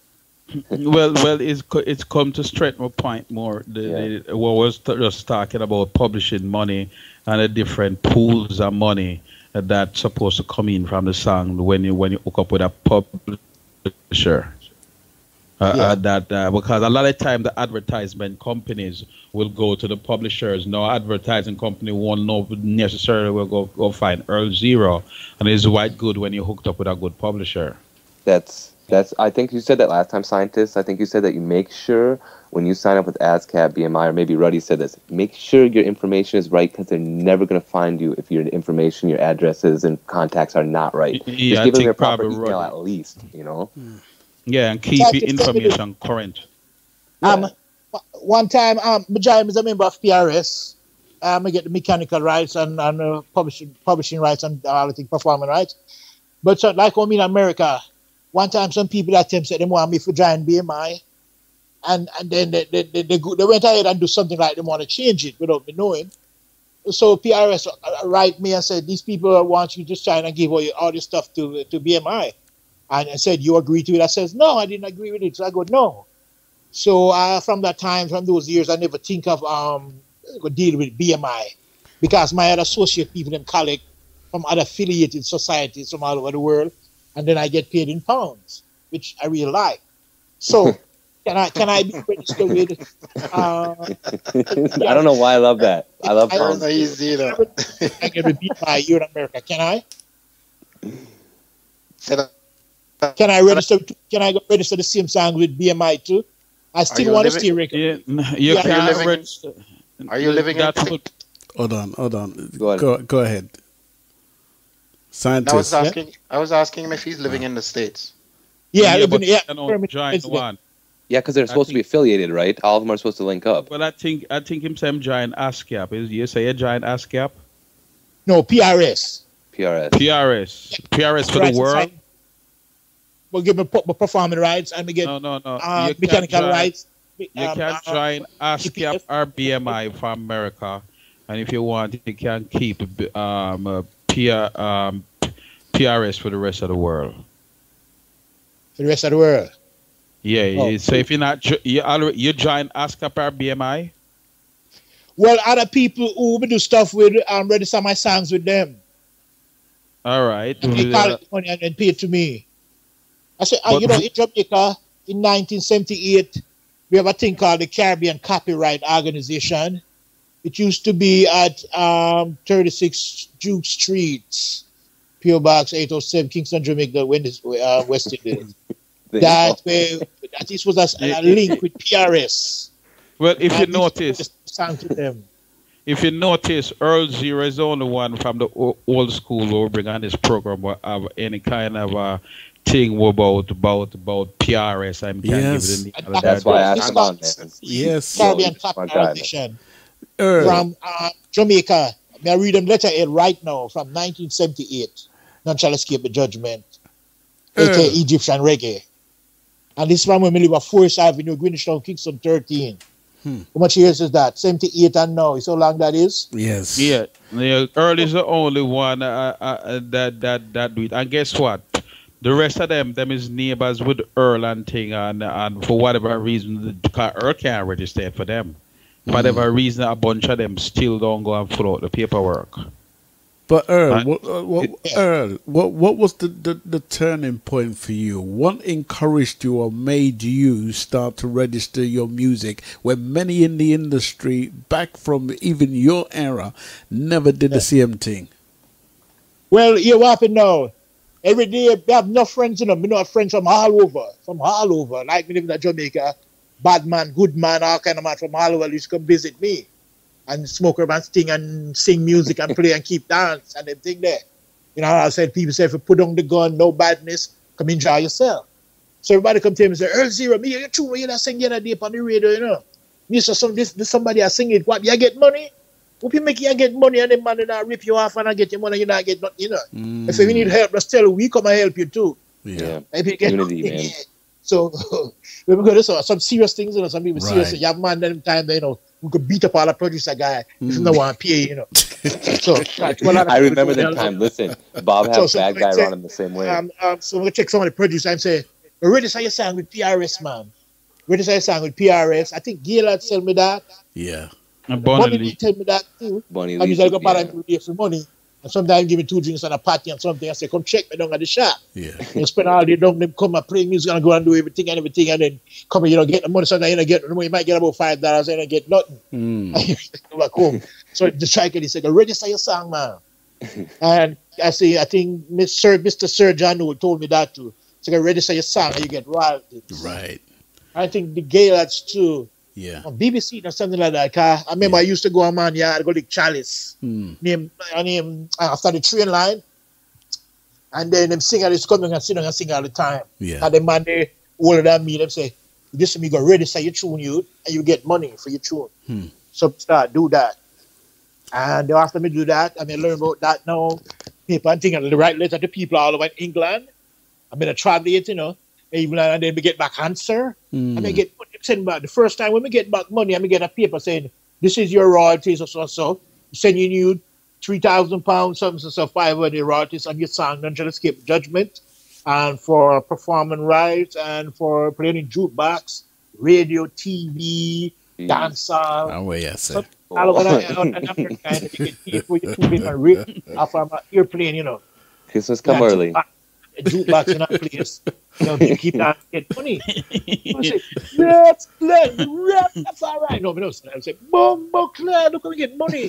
So you guess what? Next thing I run that show. I have my friend and I run that show. Them all the musicians. Look, so we get a check from the other line. Me I tell, look, I see the money we get. That's, you know, you spend it. Everybody if you ready stuff so they can't get money, you know, and things. So when me I did them things, I start to sing everybody tune, just so them could get registered. Prince out of Philip Fraser. About Rad Taylor too. Freedom. So them could get ready to start to get money. Right. See, so from them days there, we go way back from them days there, boss. So you but you see, I play fight sometimes. I love me just give thanks to God, give me life. Yeah. Me just pray every day and wake up and I can breathe the air. I'm just still right tune and still I do it. From them days until now, you know, me still I do it. Me never give up, you know. I love God, you know. Yeah. I sing out, you know. Hey, you know what? Hey, scientists. Me do a tune for you one time, you know, we go about this, but although you never hear it, you know. When I sing a little bit to you, you go, we used to be good friends long, long, long time ago. Now that you get big time, you are going like you don't know me. Yeah, and talking about me, though, right? My phone calls when I leave messages on your answering service. Stop going like you don't know me. You're trying to steal my royalties. Trying to steal my publishing. Man, you so disgusting. Stop going like you don't know me. Don't you know that God is watching you? Yeah. For all the wicked things you're trying to do. Oh, can you ever sleep at night? Yeah. When you're doing the wrong and not the right. Mr. Rubberman, yeah. Don't you change your wicked ways, Mr. Rubberman. I love you better when we were friends. Yeah, exactly. That's for scientists, man. Hey, You do write me, that, do me, you do write me a, that song for do me a scientists. favor, Doozer. Yeah. Get it from him and then send it to me, because I've been so Yes, it's busy. Lord.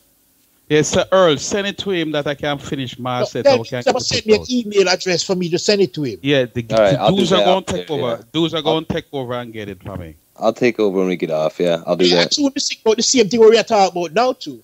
Yeah, well, it probably can be the team song for next time we're coming on the air. Yes, man, for man. real. And you know, make me come out and start that, you know, by talking to me about, and we are talking about it, you know, they come to me, you know.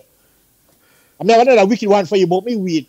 I want to call no more about you. It's about me and Earl Zero, right? We share a lot of history. And when people hear about Greenwich Farm and Waterhouse, it's just God. It's just God, because I'm telling you, them places there come like when you're reading about Afghanistan or some place like that. Yep. Yeah, man. I think the thing I wanted to compliment Earl on is just by listening to Earl, and every time through his conversation, he always picks up a hard copy of and reads something to us. Yeah. Keep those in a safe place, Earl. Keep all those hard copies in a safe place if you can get a binder or a folder, and keep all these things, because these are things that down the road, these paper, if there's any sort of litigation, dispute when you're passed and gone, your children and grandchildren have proof. So keep these paperwork in a because that's what I do with mine. I have a post office box, which is a box that my personal box.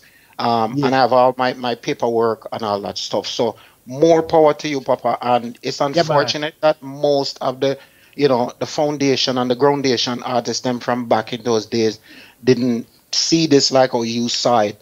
And you're seeing the results of it. And God bless you, brethren. God bless you, because this conversation with Earl today is proof, living proof to both the veteran artists and the young artists them coming nowadays, that when we say register your stuff, it's not just word of mouth. Yes. It is not word of mouth. So give thanks, Earl. Put those paperworks in a safe place. Yeah. Real quick, may I look at something right now? You know what a certificate of copyright is? May I have that? Wow. With that, the file of the House of Congress.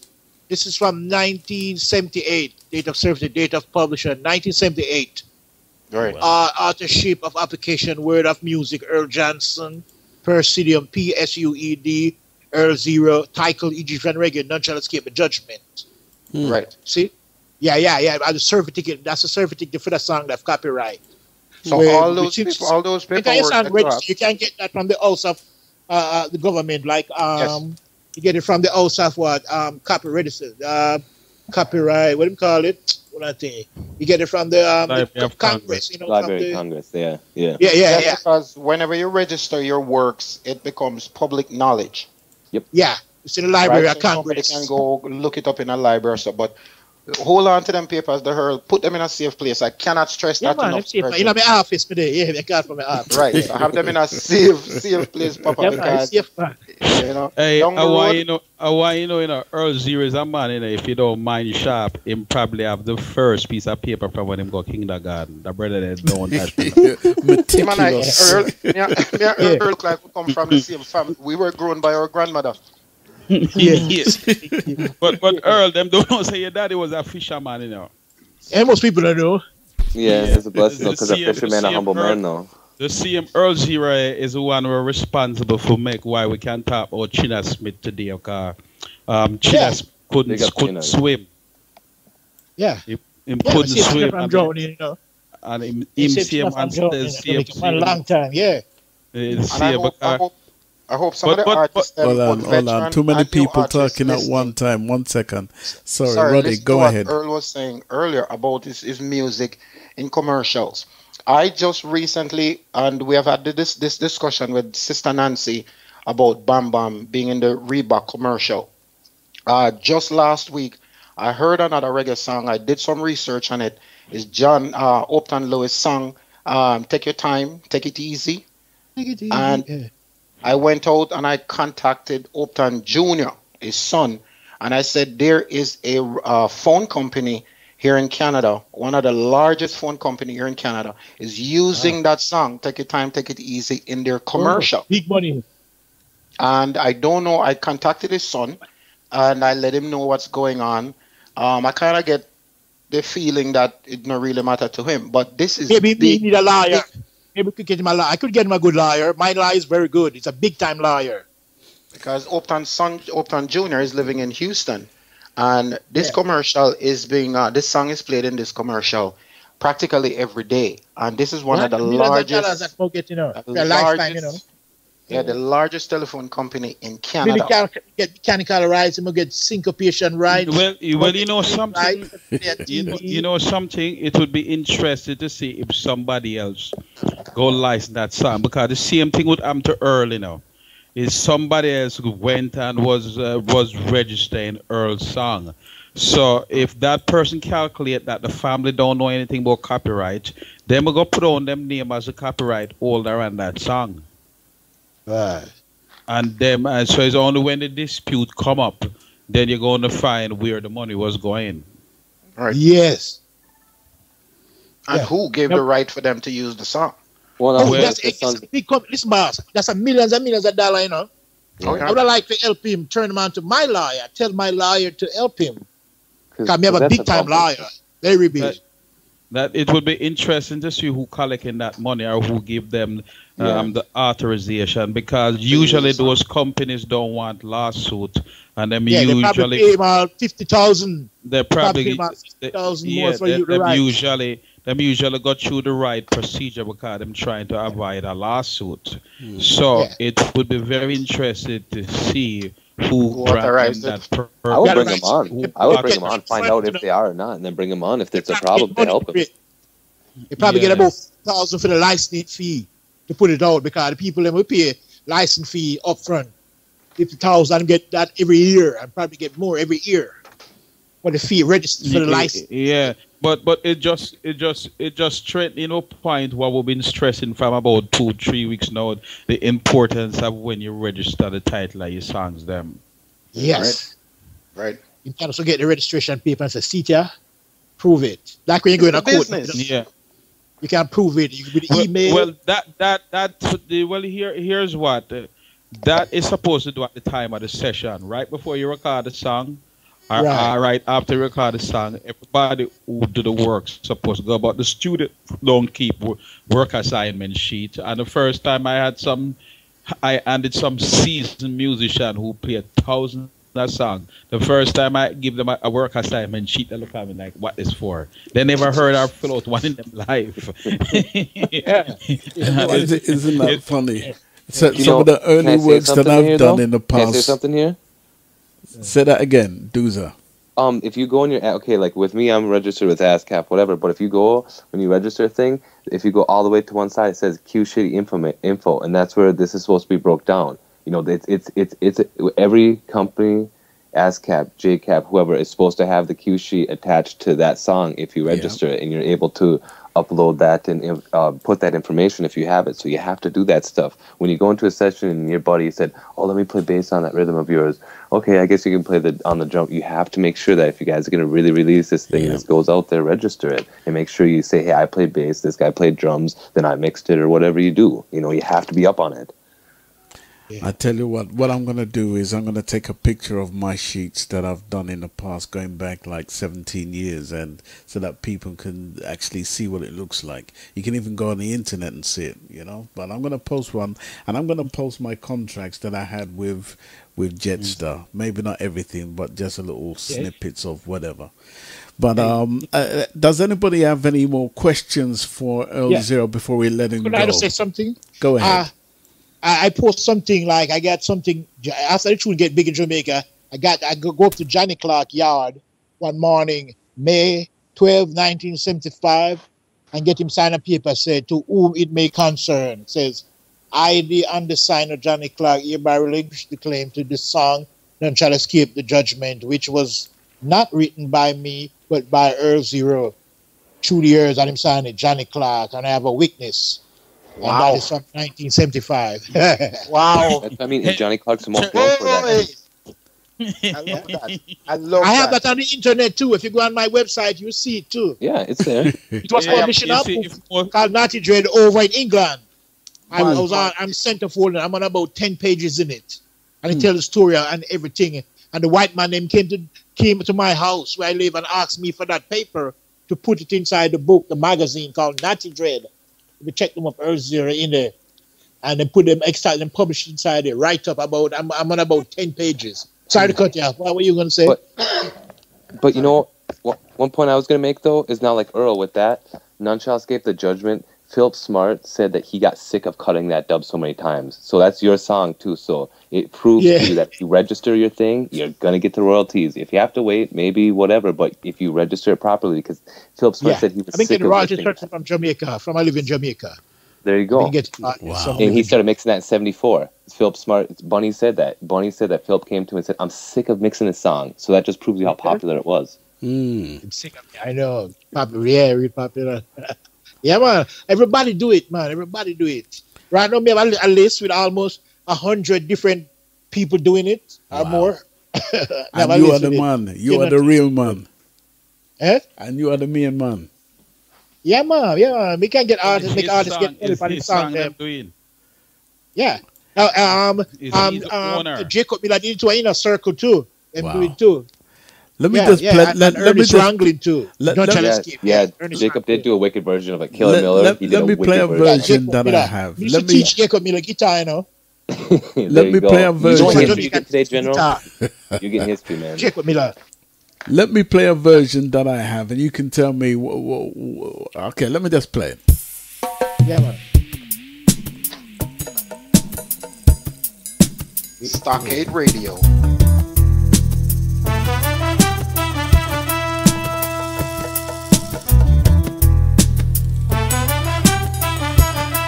Listen to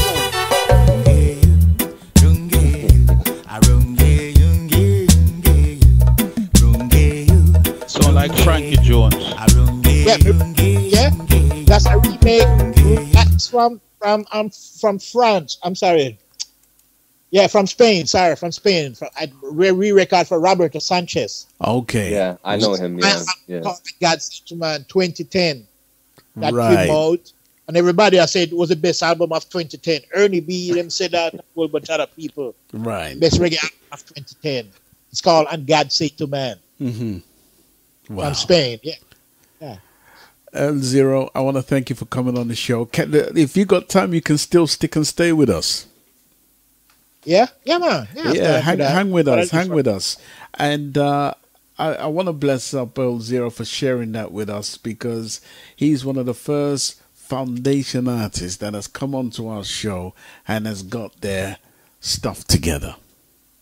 And that is a blessing. Absolute blessing. It's an absolute blessing, because that's why I brought him on, man. I think Earl is like a showcase of what you should do with a bit. Can I give a shout out to some people real quick? Yeah. Yeah? Go ahead. Yeah, I want to give a big shout out to the Reggae Biz Talk Show, and a big shout out to scientists, and a big shout out to those, big shout out to Stockade Radio, and big up to the Biz Show, and big up to General Culture, UK, big up to Barbara Mohammed from Germany, and big up to Enzio Calilo from Italy, big up to my daughter Cindy in Jamaica, and big up to my son Mark in Jamaica. Introduced to big up to Ijo Natural from the UK, big up to Ras Moffett, and all of my brothers and sisters them we can't call out now. And big shout out to Mr. Ace from France, who just released my new song, Go to Zion. Enough respect, enough love from Earl Zero. God bless. You're welcome. You're most welcome. You're going to hang with us till the end of the show, and we thank you for that. And I want to come to Fitzroy Francis. Are you still there, Fitzroy? All right. Fitzroy. All right. I'm going to see if we can get Fitzroy Francis, okay? So just bear with us while we try to do Earl Zero song. Eh? Yeah, play the song the Roberto one mix. That's a wicked mix, yo. Let's see if we can get Fitzroy. All right. I think we've lost Fitzroy again. I'm not too sure why. Boom, boom, boom, boom. Because I can see him there in the chat room, you know. I'm going to check on the rice and peas. It's Sunday. It's Sunday. Come on. That's what's waiting for me when we get off rice and pea.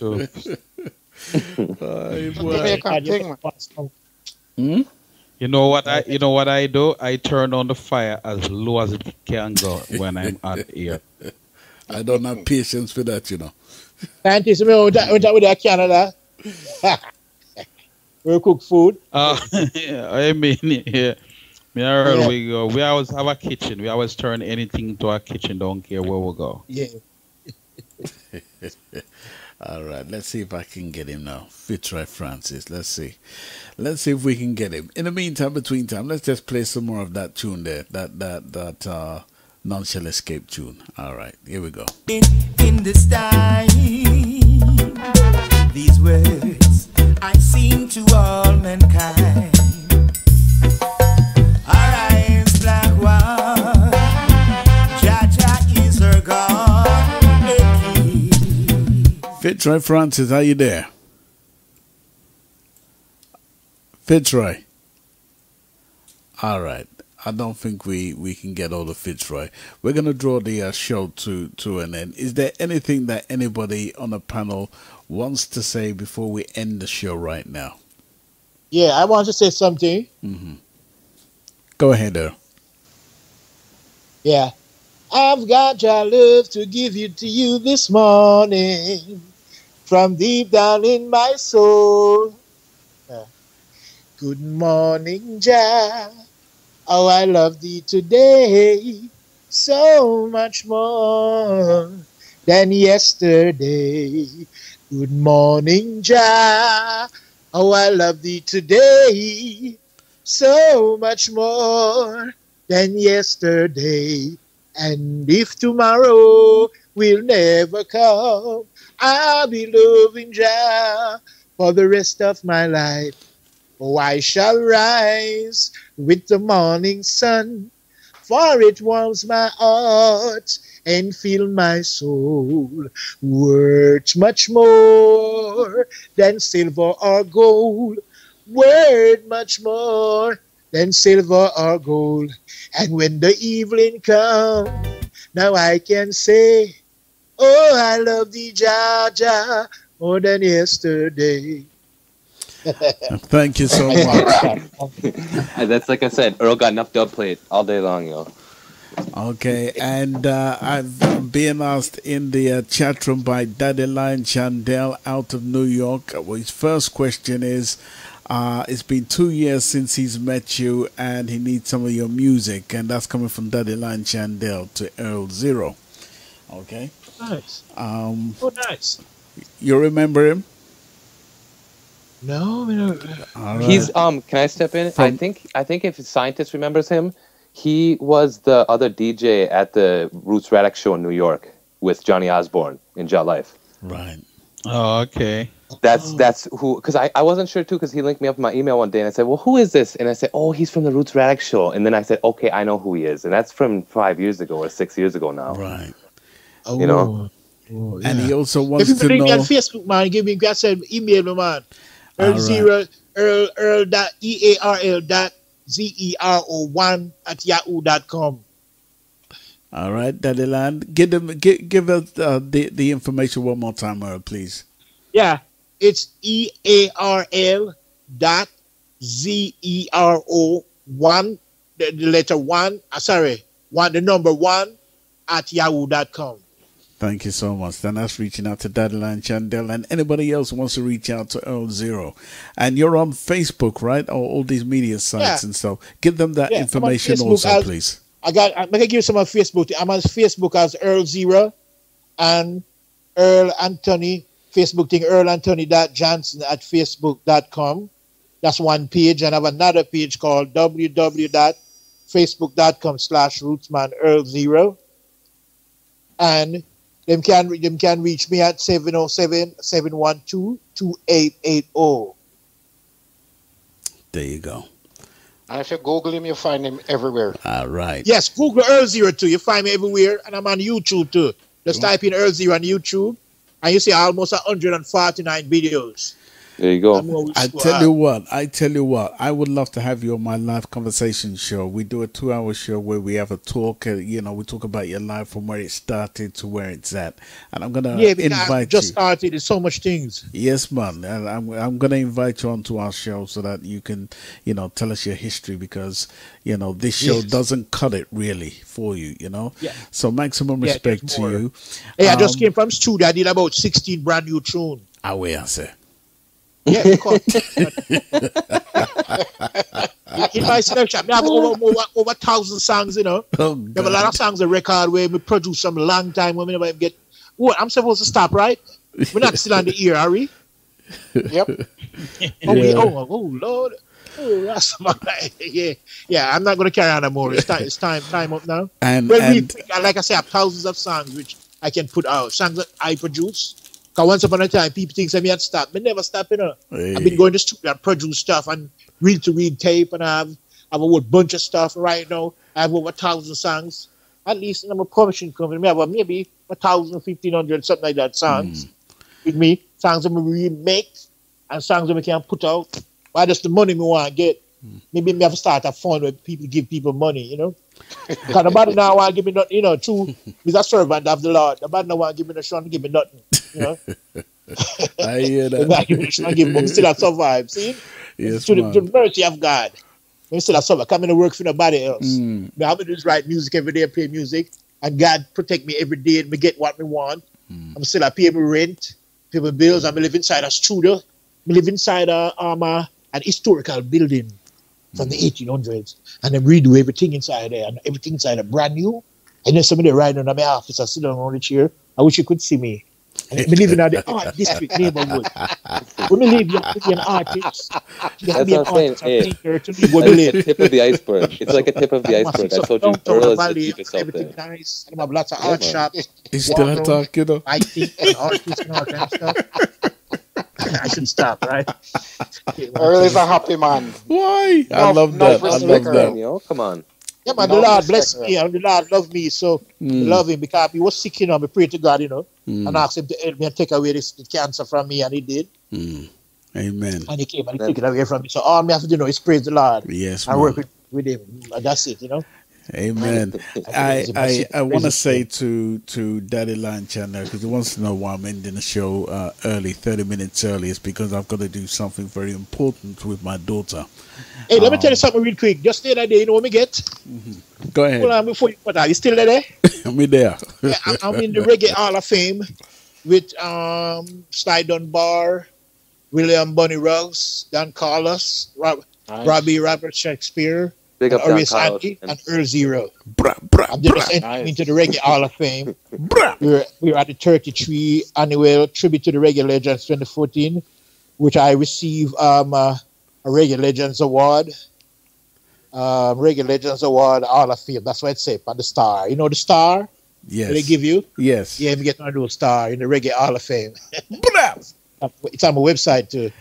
Deserved. For my music, yeah. Well deserved. Yeah. Yes, you're definitely going to have to come back on our show. And I'm glad. Yes, I want to link up with the Iron Man. There's so much more. Definitely. So much fun things. Most definitely. We talk still. But I want to come big to... respect. The name General, right? Yeah, man. Diary General. Remember what you would say? General in a penitentiary. Probably I'd have to give them money. Yeah, but you for all occasions. Yeah. Let me just quickly come to the scientist. I'm here to hang up, but anyway, though, give thanks. Yes, King. All right. Respect. Scientist. Yeah, man, one love. That's up, Earl.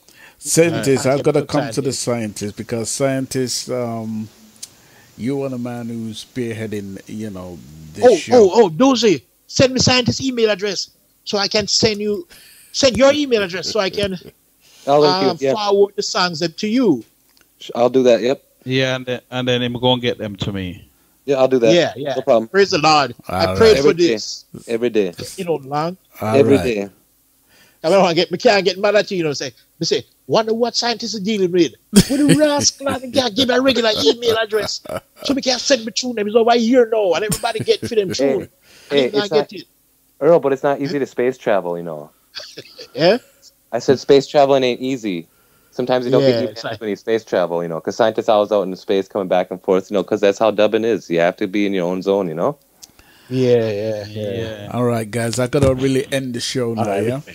And I quickly want to come to scientists because you're the person I wanted to spearhead this show, and you're doing a fabulous job. Everybody on the panel, from Fitzroy to Roddy Campbell to Doozer, Chris, everyone doing a fabulous thank job, you. and Lady General. Thanks. What advice would you give to anybody out there pertaining to the show that we have spoken about today? What advice would you give to anybody out there today? Use Earl Zero doing as the example, because that's what we've been preaching from the beginning of the show. This is the first artist that we had on the show that had their paperwork and can show you paper 30 years old.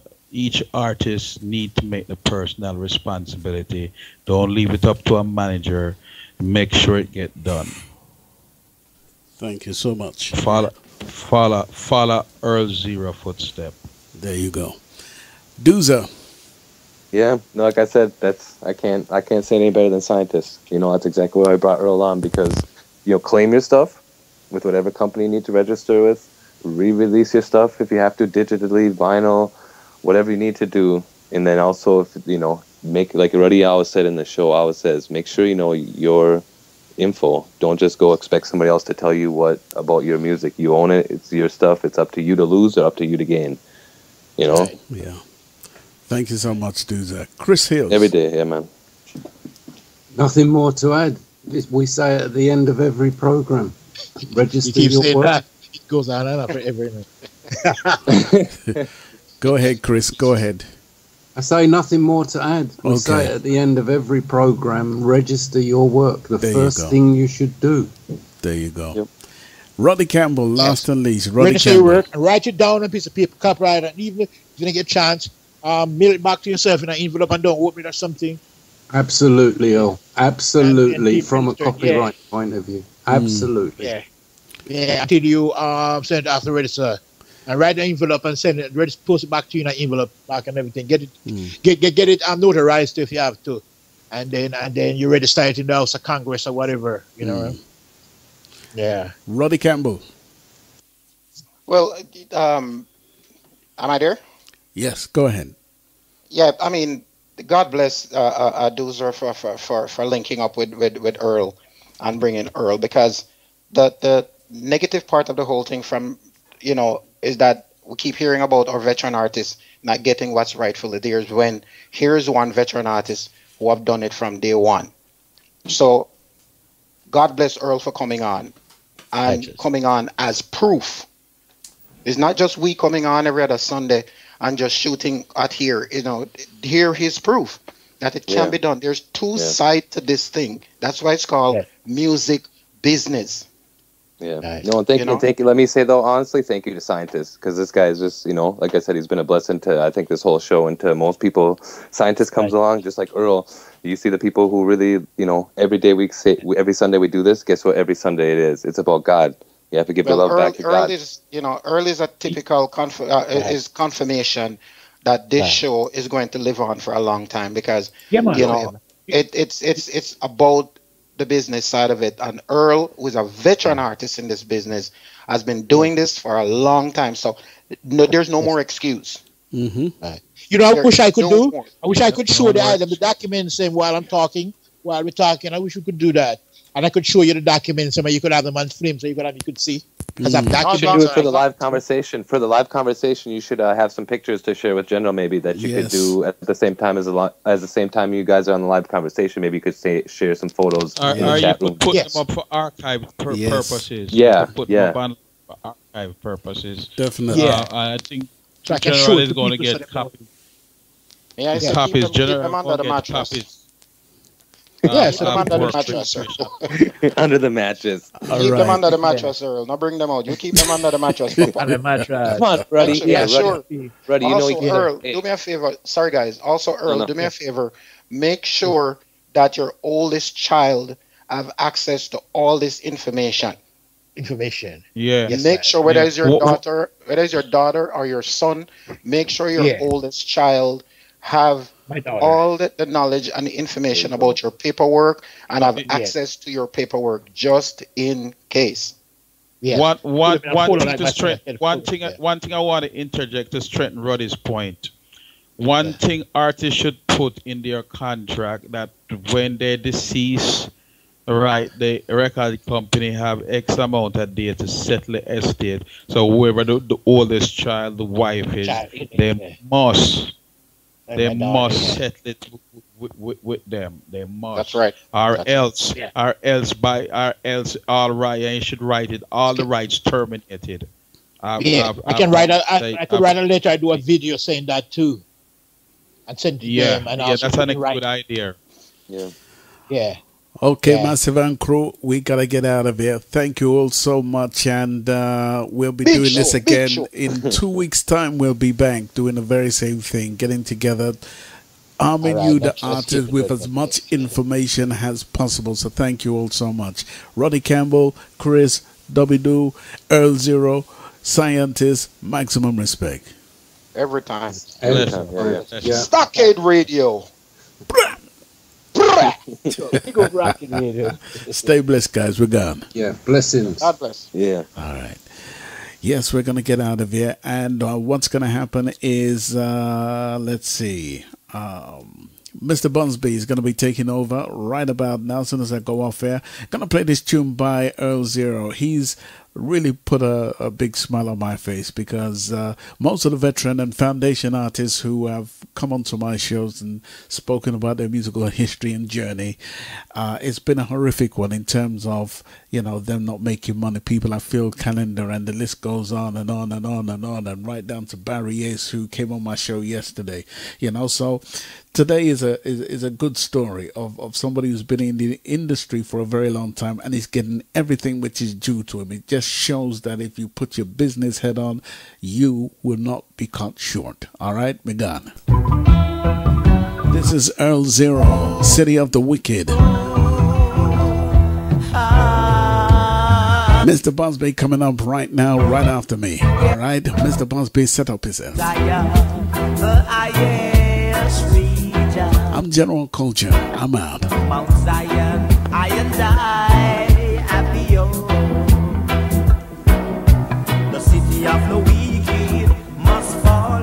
City of the weak heart must fall. All wicked people must fall. All Babylonians must fall. Them stand no chances at all. Wanna bless our brother man, our brother Martino, Chris, Daddy Lion Chandel, maximum respect, 2638, 4767. Mr. Busby's coming up next. Sister Sharon, bless up. Lady General, Sister Lorraine, Owen, everybody, bless up.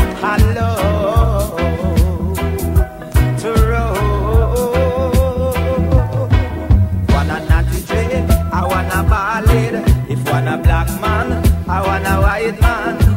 These words I sing today. Yeah.